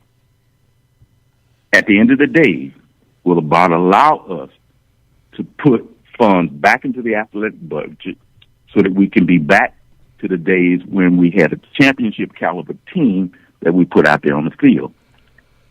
I put some things out recently with regards to what I thought would be a low-cost indoor athletic field that had all the things that we talked about at $2.2 million. The question then becomes, will leadership allow those funds that they've already received to be spent on the infrastructure for the athletic team? You raise a great question, and of course we can't answer for the stadium, the city, nor can we answer for the administration. We pray and hope that they will do the right thing, but in our vision, I think our vision is tunnel, that we're going to do whatever we can do to make the best and support the football team. So, I can't answer those questions. I don't think anyone here can. And like I say, you bring up a great point, but,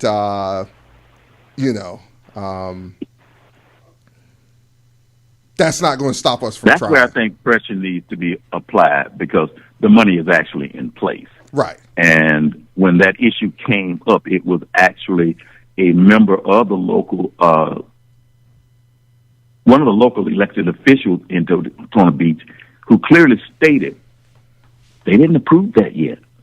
It hasn't even come before them. So how are we going to get this practice field in place by August?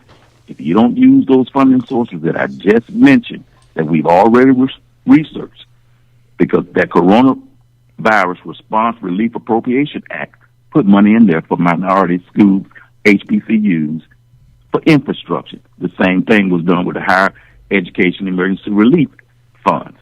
Those funds are already there. The question is, how do you apply pressure to get them used for the things that we actually need? We're talking about spending $10 million on buildings, when in 2021, the university had close to $250 million in loans and grants. That's been verified. Right. Definitely. Definitely. Well, Absolutely. Professor Larry, what you say? Come on, Newt, give us some wisdom. I got the It's voice. your brother Hondu putting you on the Yeah, spot. he caught the voice I a caught few the minutes voice, ago. And mouthed it to the guys in here. I said, I know that voice right there. Absolutely. Mm-hmm. You are so That's your right. big brother. Come on, talk to me. You're so right. The issue is, how do we free those funds up to be used appropriately for what they're set aside to do? And I remember looking at the specs that you talked about regarding a practice facility that was actually an indoor practice facility. You know, and Absolutely. the cost for that was surprising to me, to find out how really inexpensive it was for us to put something like that, particularly given the fact that we're in Central Florida. We all know the volatility of Central Florida weather during the fall months when we're playing football. So I think you're right. How that pressure is applied, you know, how we get the right people at the table to go ahead and use these funds that have been expended for those purposes. And if we do that, that would take care of those problems that have, you know, beset us for years. And the money is already there. The government has put it there. I do know one answer to it, that it's contractually. It has to contractually happen, or it snowballs into a bigger fact. Okay. And that's what I said earlier, that it is written into our current head coach's contract. Okay. That's what you're talking about. Put it Now, the Right. only way that can happen in the time frame that they just talked about, that excuse me, getting tongue tied. That prospectus that I put out is actually $2.2 million to do that facility. Everything doesn't have to be brick and mortar. Right. This Right. was a steel shell prefab building that has indoor turf, showers, locker rooms, meeting rooms, all the things that you actually need for an indoor facility at $2.2 million. Now, that can be done by August. The question is the leadership looking in that direction to do it that way, or are you looking to do brick and mortar? Let's say this much. So there was a behind-the meeting that, you know, Reggie Theus, Dr. Grace had with the football team and current players. And the school decided to release portions of that meeting. And in portions of that meeting, the athletic director, Reggie Theus, said, hold me accountable to it. And so I think we should all take it at his word. He said it's going to happen by August. I don't think that, I think, you know, for what we think, those of us who are on this call, we have influence perhaps, you know, we can certainly give and that sort of thing, but we're not the final decision maker. But since the decision maker, or one of them said, hold me accountable to this, I think we need to record that. I think we can put it up and over the air and say, this is what you said we should hold you accountable to, and we're going to. And, you know, to really be honest with you, the facility that we're talking about, that facility is a microcosm of what Tennessee State University has. Right. Almost to the same Right. scale size. Right. On their campus. Right.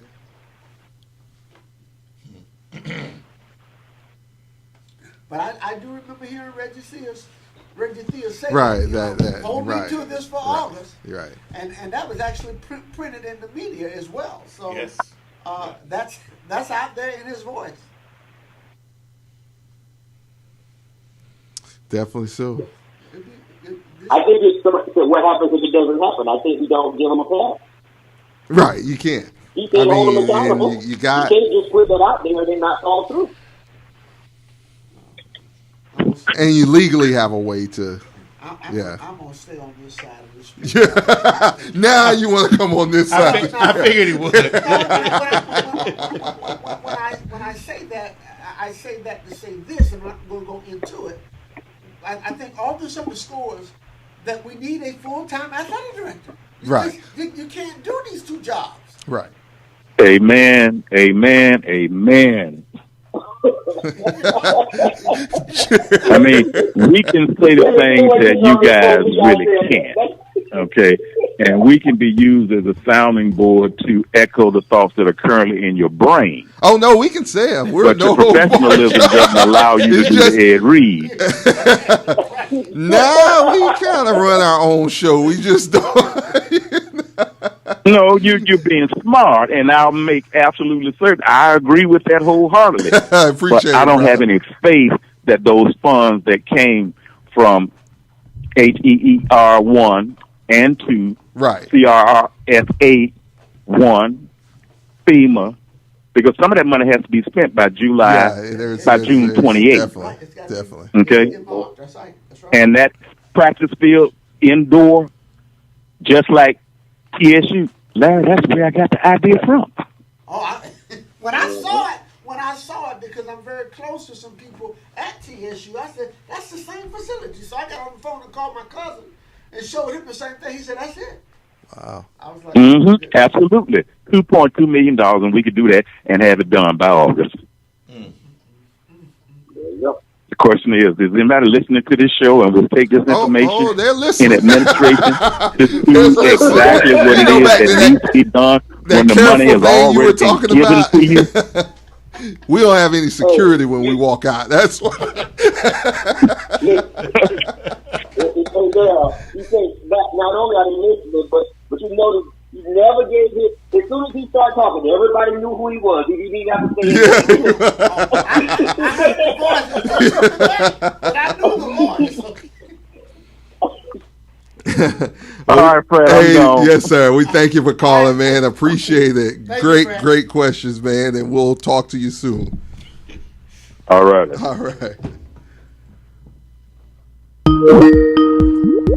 Taji pushes everybody up the call, but she will not call herself, huh, Jerry?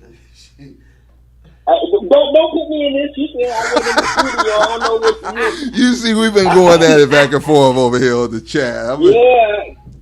Taji, let me just get. Nice with. Taji's she's hoarse from her vacation that she just took. Maybe she's too tired to get on here tonight, but we're gonna get you on here one night, Taji. All right. Caller, you're on the Hill Wildcats X's and O's show. Welcome. Good evening, gentlemen. This is Vernon Jackson, Palm Beach. How you all doing tonight? Good, sir. How about yourself?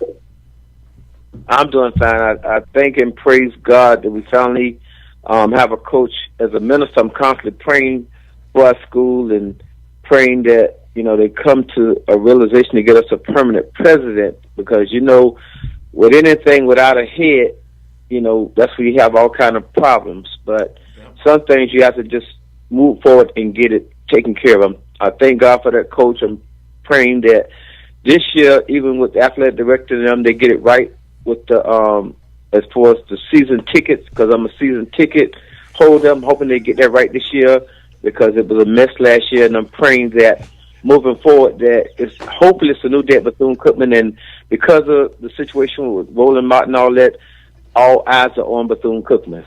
Definitely so. And I think we're trending in the right direction. It's going to be still some tough roads ahead, but if we bond together, we can make it. We're going to make it. We're going to make it together for sure. Yeah, we're going to make it. I'm looking forward to our new coaches, which is alumni, and hopefully praying with a great coaching staff.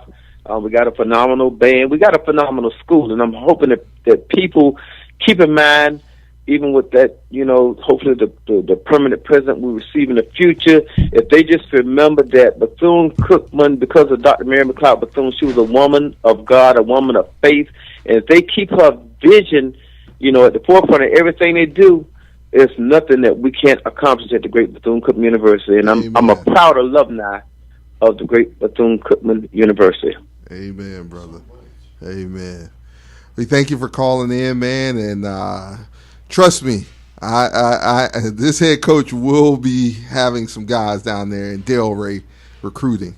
He will have some guys down in Delray recruiting. So look forward to it. Now, before I hang up, Daryl, I want to say to you, Ralph, and Jared, what did y'all do to my classmate CC? I don't see him. Man, that guy.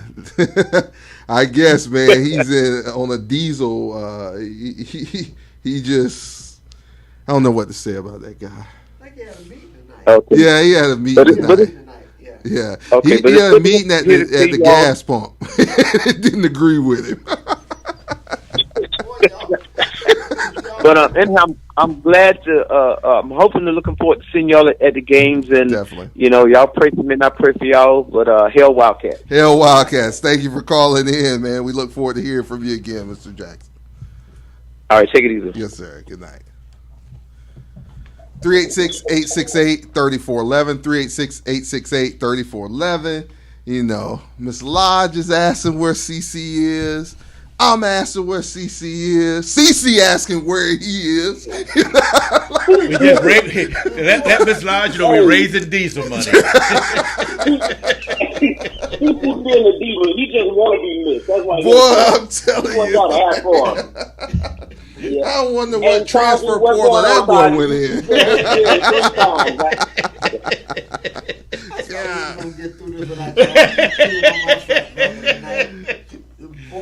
You're on the Hell Wildcats X's and O's show. Welcome, caller.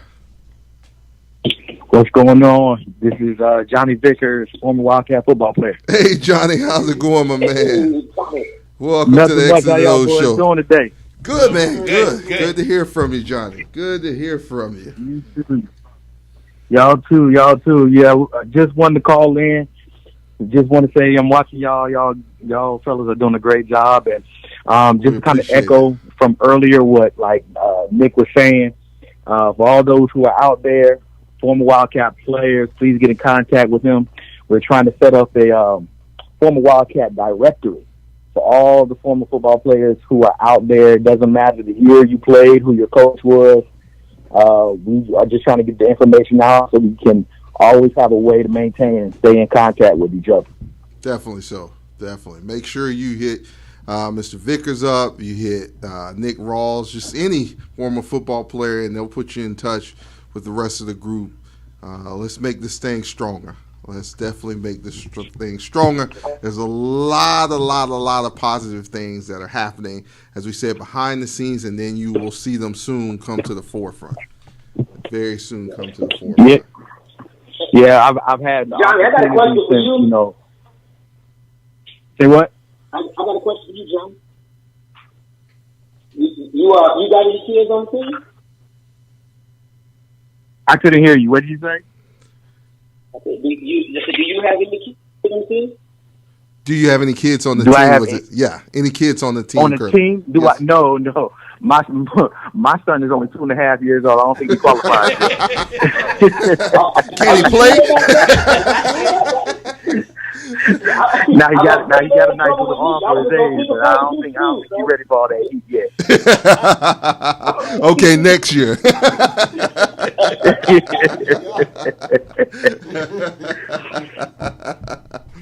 Man. The great thing about it is that we've had a chance to come together as former players and try to come and surround these young men. I've actually been able to come around them and be with them during their 5 a.m. workouts and just kind of be around them and let them know that the alumni here are the alumni just in general. And I'm just a representative just because I'm here in Daytona. Are here when we're going to be here. We're going to walk alongside you. I had a chance to talk to a couple of these young men, some of which who are going through some rehab from some injuries and different things of that nature to help them keep their mind in the game. But some of those boys, they're going to be ready to go. Some of the boys, some of them going to need a little help, but most of them, they're going to be ready to go. Good deal. Good deal. Well, thanks for all you're doing, Johnny, and we'll make sure to continue to support you guys, and we'll hold the banner up. We'll hold the banner up together and keep it moving. Keep it moving, man. We look forward to hearing from you again on the Hell Wildcats X's and O's show. Absolutely. Let's make sure that we stick behind these boys. They really need it. Definitely. This is a time where, like, I don't ever remember in my life anything like this happening. But they're coming out of it. They're getting their minds right, and they need all of us. Whether you are a former Wildcat football player, Bethune-Cookman alumni, Bethune-Cookman supporter, make sure y'all show support. Not just now. Let me say this because, and Larry Wesley, he knows this. But for the past 20 years, I've been working in the athletic department, like helping out with like stats and games and game day operation things for a long time. And so I don't just do football. I'm basketball, men's and women's, volleyball. I try to get out to as many softball and baseball games. You hear my son in the background. And he's ready to play. You're ready. And all of our programs need the support. And so in the midst of, even though I am a former football player, in the midst of my saying, yeah, we need to support the football team, let's not forget about our other teams, our other fall sports, our spring sports. They need our support just as much as well, because we don't want to leave anybody on the back burner. Definitely so. Well stated. Well said, Johnny. Well, look forward to hearing from you again, man. Hell Wildcats, and we'll talk to you soon. Hell Wildcats. Hell Wildcats. Y'all boys have a great night. You too, sir. Good night.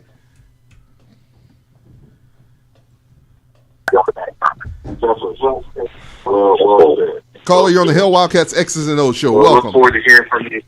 If you could turn your radio down a little bit. Yes, sir. Oh, this is TC Mitchell the third. Yes, sir. Welcome to the Hell Wildcats X's and O's show. Hey, how you doing? Good. So, am I live? Yes, sir. You got the floor, man. The world is hearing you. Okay. Who am I speaking with? I'm trying to. You're speaking with one of the Hell Wildcats Arm Chair QBs, man. Who are we speaking with? Mr. Mitchell, right? Yeah. Hey, I think y'all might know my dad. He played back in the 70s.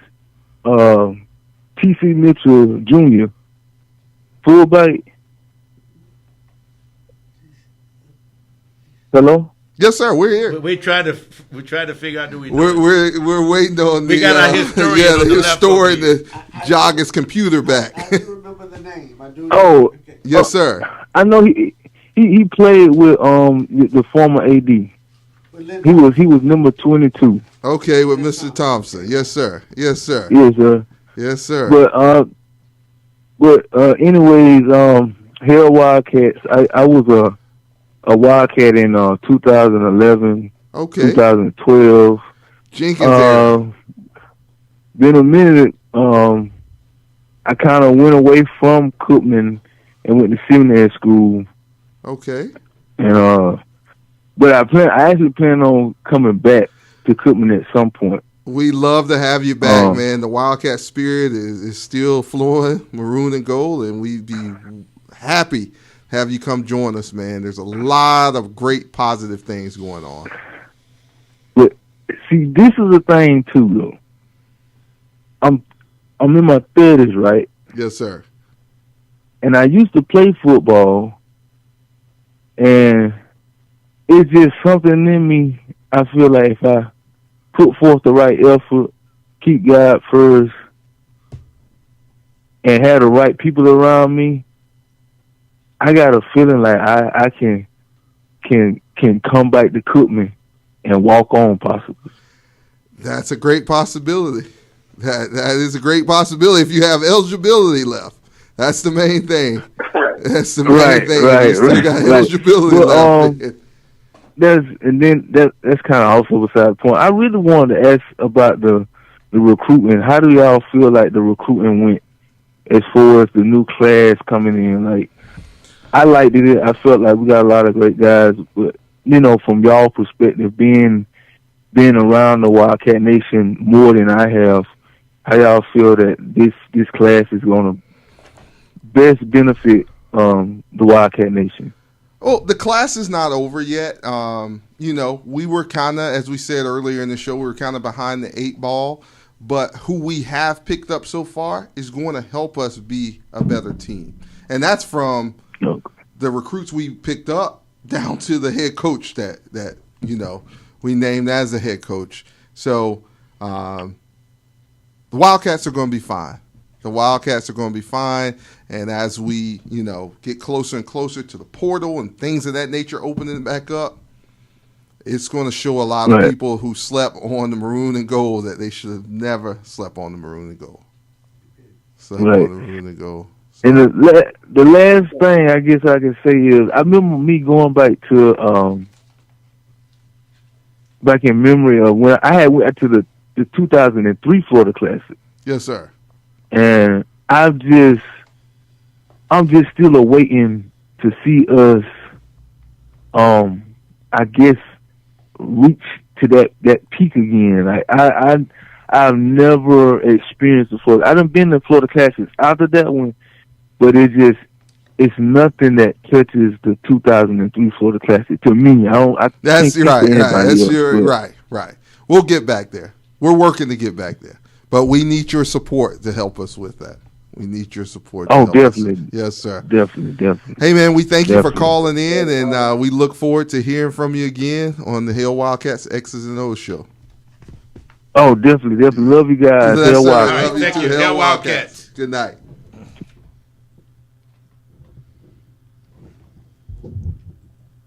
We got 3-year-old coming to play for us all the way up to you say he got a good arm. Chris Winky guy. He got a good arm. So, yeah. All right. We're not going to wrap it up just yet. But 386-868-3411, 386-848, or I'm sorry, 868-3411, 386-868-3411. Guys, I just can't wait. I mean, we'll soon be coming up on spring practice. Conditioning already. Yeah. It definitely has. Those guys are really knocking it out at the 5 a.m. workout. So, it didn't stop.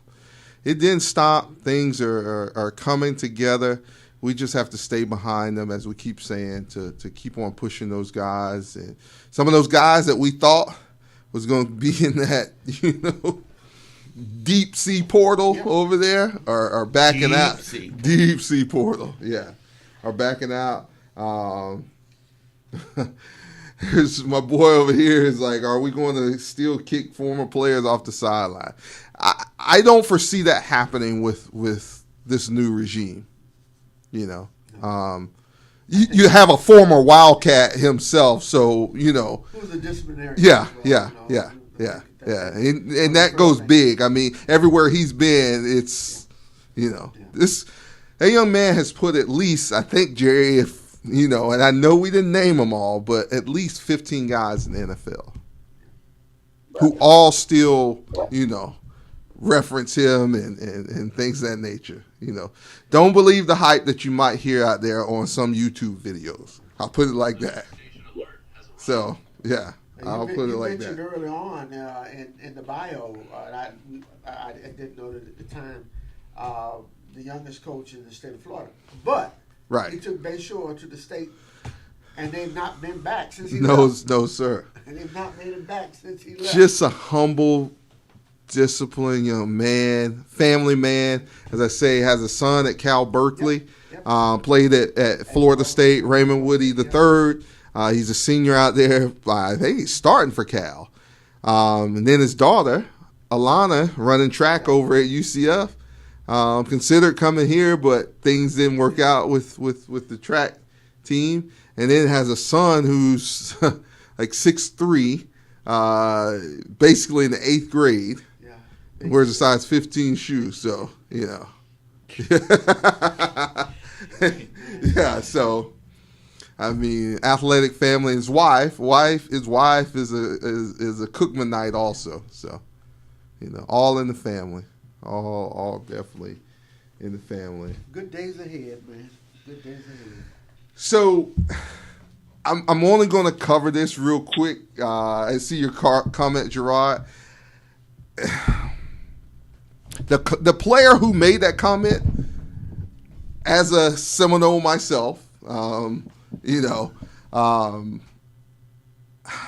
we take what that young man said with a grain of salt.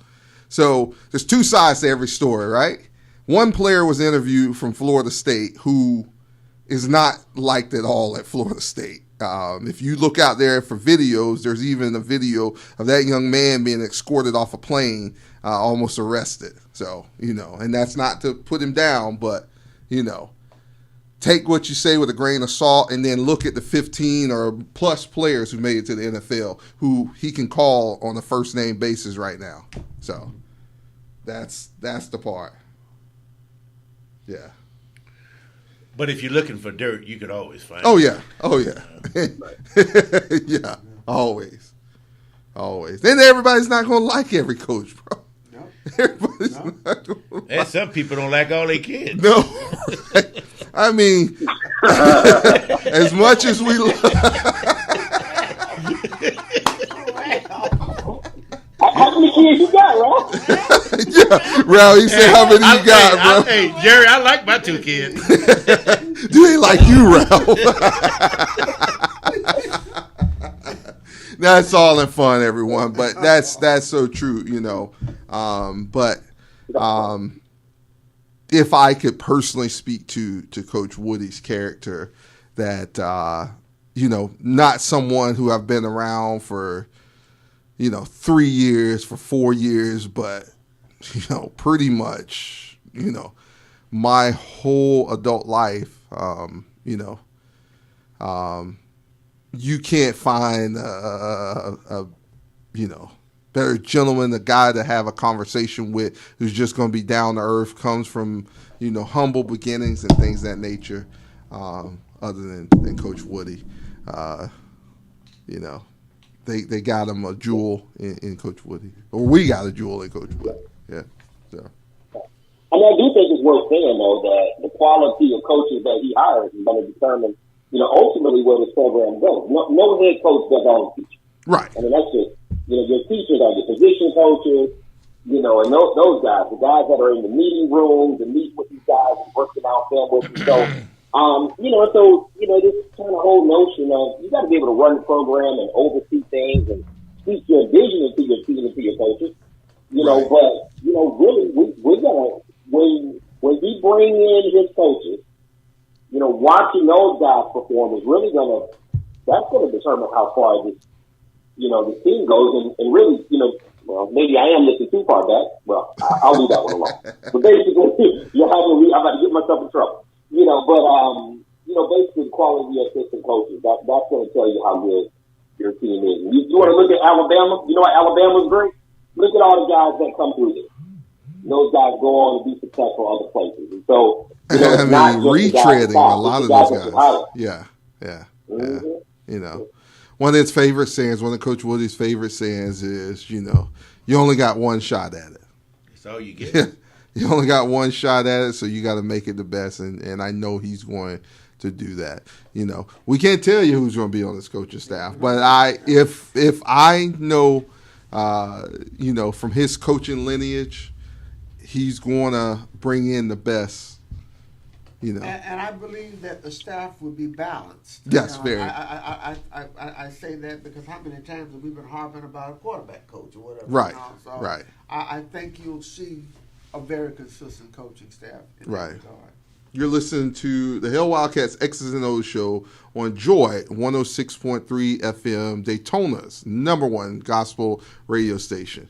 Guys, as we get ready to close it out here, just, we talked about coaches, we've talked about, the recruits, we've talked about infrastructure, we've talked about buildings. But the main thing, and we go back to it, the main thing is us as fans and supporters. We're only as strong, as we are, We can go high if we bond together. We can go low if we fall apart. So. That's why we can't spend time talking about what happened. Yeah. We got to look forward and say what's going to happen. And we can't waste any time talking about what we should have done. Right. I mean, that's over with. Yes. We just got to move forward. Yes, definitely. It's a new day. It's a new sheriff. I can remember Ralph, much like you, Dr. Moore, saying, "You strike while the iron is hot." Yes, indeed. And when something is new, and it has no blemishes on it, no wins Right. or losses in regards of coaching, and you know that the resume speaks for itself. You couldn't put a resume together like that, No. unless you were bringing something to the table. Exactly. The stops that he's been at, the accolades he's Right. accomplished, particularly in the world of recruitment. And do you know how hard it is to recruit today? Man, what and you to talking be thought about? on that level, Yes. everywhere you've gone, that says something remarkable about it. And a about this person man. who listens to, if you got a young man who will sit back and say, you know, ask around, what do you think about this guy? Not just, oh, we know about him. Yeah. Or, nah, we can't get him. Yeah. When you two guys go fishing, what do you go fishing for? Everything that's out there. Whatever bites. That's right. That's it. And Hey. when they bite, we don't want to miss them either. right. Okay. And if we don't, if it's something we don't want, we throw it back. And that's it. But we catch them first, right? You got that right. So, I don't know. I think that, you know, even though we had a big thing going on in Florida a couple of weeks ago where these people were buying nurses' degrees for $15,000, Coach Woodie, his resume is legit. Right. Right. He has a proven track record. Yes. And ain't nothing you could do to take away what he You did. can't. And he didn't pay for that resume. No. He built that He resume. earned it every step of the way. And built when he it. got the opportunity, he didn't miss. Right. No, He produced. Right. Exactly. That's why I'm saying, don't worry. We can't spend a whole lot of time worrying about what it could have been because we don't know that. But we know, have a good idea what Coach Woodie brings to the table. Definitely. And that's what we got to go with. I got a question over here. When's the next show? We're working on the next show. We're technically back, and it's not because we went anywhere, but you know, we finally have. We didn't want to have a new show until we had a legit coach, name, contract signed, And the ink is etched in dry. stones. Yeah, he's officially sitting in that office with the keys, you know, like, and announced. Yeah. So we will be having a show here soon. Don't know if it'll be next week, but we're going to When the keep spring you. training starts? April? Typically, but you know how it used. I mean, around here, you got to pass chaos Yeah. before we, you know. But he's coach is working Well, towards he's that. working with Yeah, schedule, yeah, he's working towards that. I All mean, right. yeah. When when the schedule came out yesterday, that was, you know, his first time seeing it. Yeah, that's. I'm excited about that schedule. Though. Yeah, I like yeah, that schedule. Yeah. Pretty good schedule. So, guys, Mr. McKinley said, I really enjoyed this show, guys. Thanks for all the updates. Need to see you guys more. Okay. We'll make it happen. Then make it up. Yeah. We all will make it happen, right? Everybody in the comment section, we need your help to make that happen. That's right. Right? Buy season tickets. Yeah. But you know, one thing we got just before we go though, because I think that our softball team and baseball team is loaded. Yes. And they're getting ready to kick up. They're getting ready to kick Yeah, off next week I think. Next week they kick 17th. off. Yeah. And if you in and around Daytona, It's the softball team might be kicking off tonight or have kicked off because they Yeah, were they start tonight. taking a bus they start somewhere. tonight? Okay. Yeah. Yeah, they're going. I think they go down to South Florida. you know what people need to understand. Last year, she only had 2 seniors on that team, and everybody else was freshmen, and she won the East. Yes. She won the East. with Don't freshmen. miss out on, currently, I mean, our women's basketball. And I they're home this week. Yeah. I buy tickets for the women's. There you go. Yeah. Why did you single out the women, man? I think that they're so well coached. What'd you say, Jerry? No, I just think they're well coached. Oh, yeah. Yeah. Yeah. I mean, if she doesn't have the talent that I know she's going to get, but if you see what she's doing with what she have, you could tell she's a coach. Definitely. She's a hell of a coach. Definitely. Yep. Yeah, we know, Taji. That's your sport.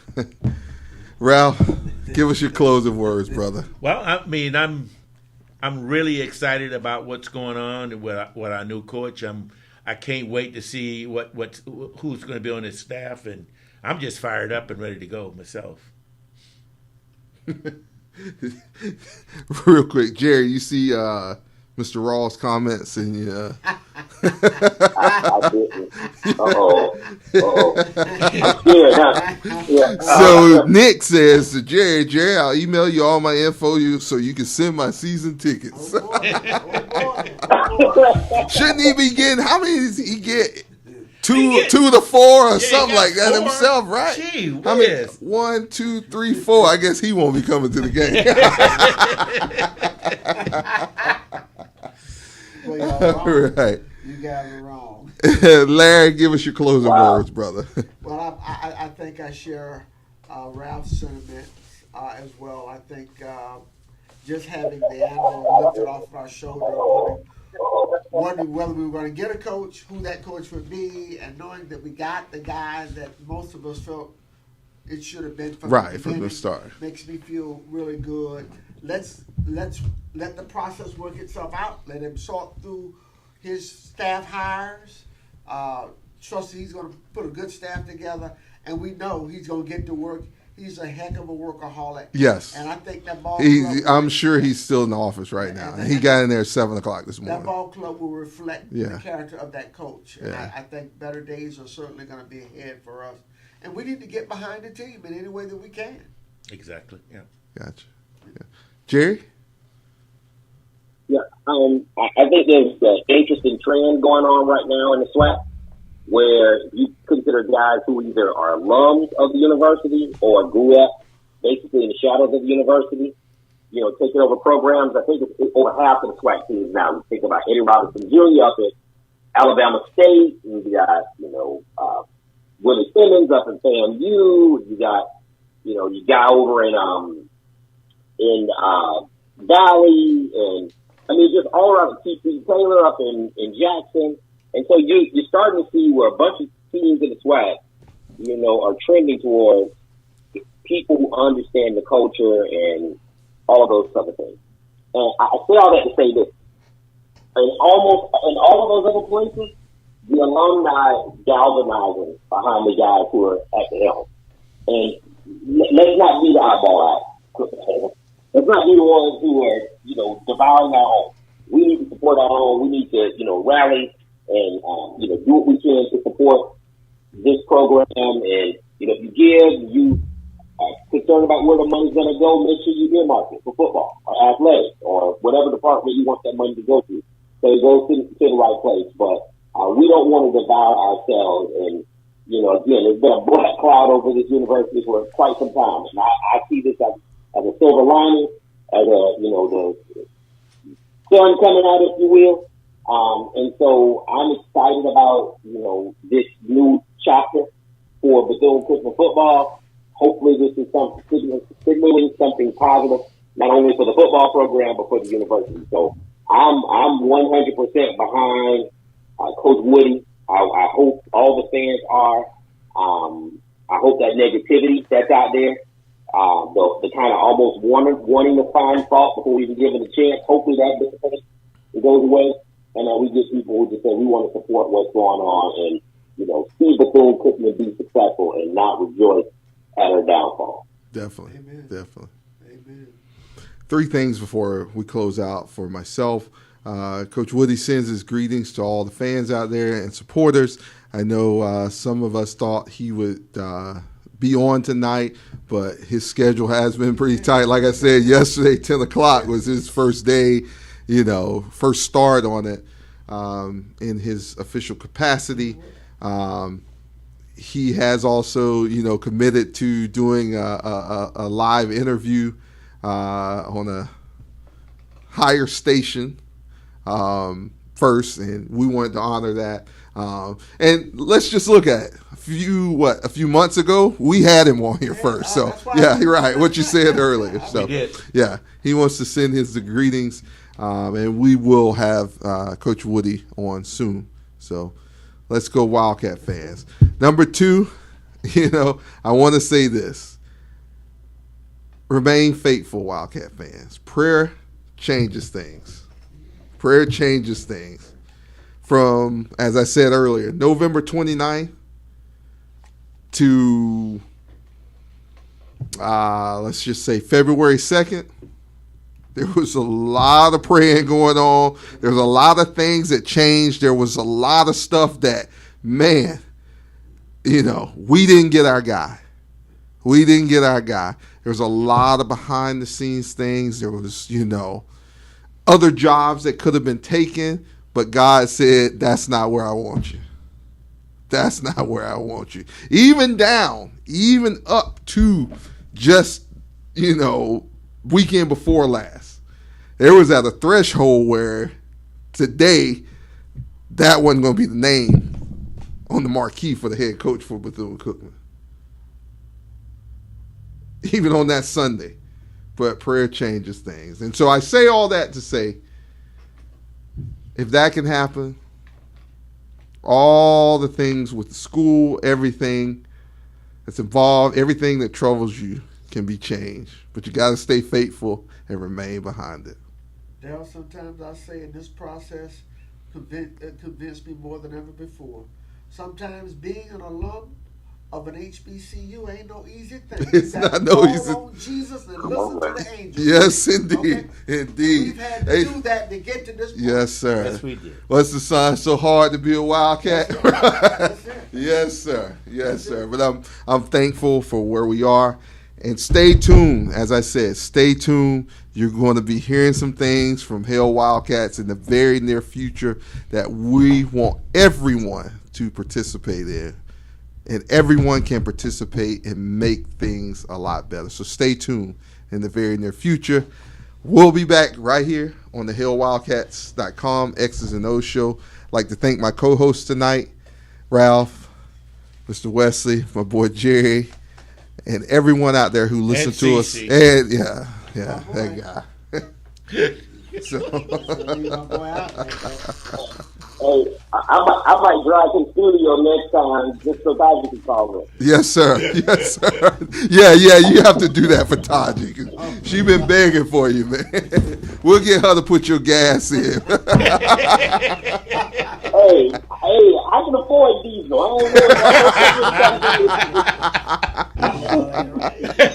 Maybe off interviewing with ESPN. Who knows? Thank everyone for tuning in.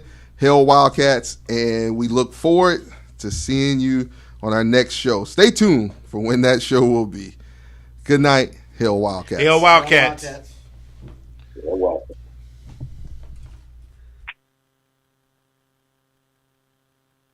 Ladies and gentlemen, the Bethune-Cookman University alma mater.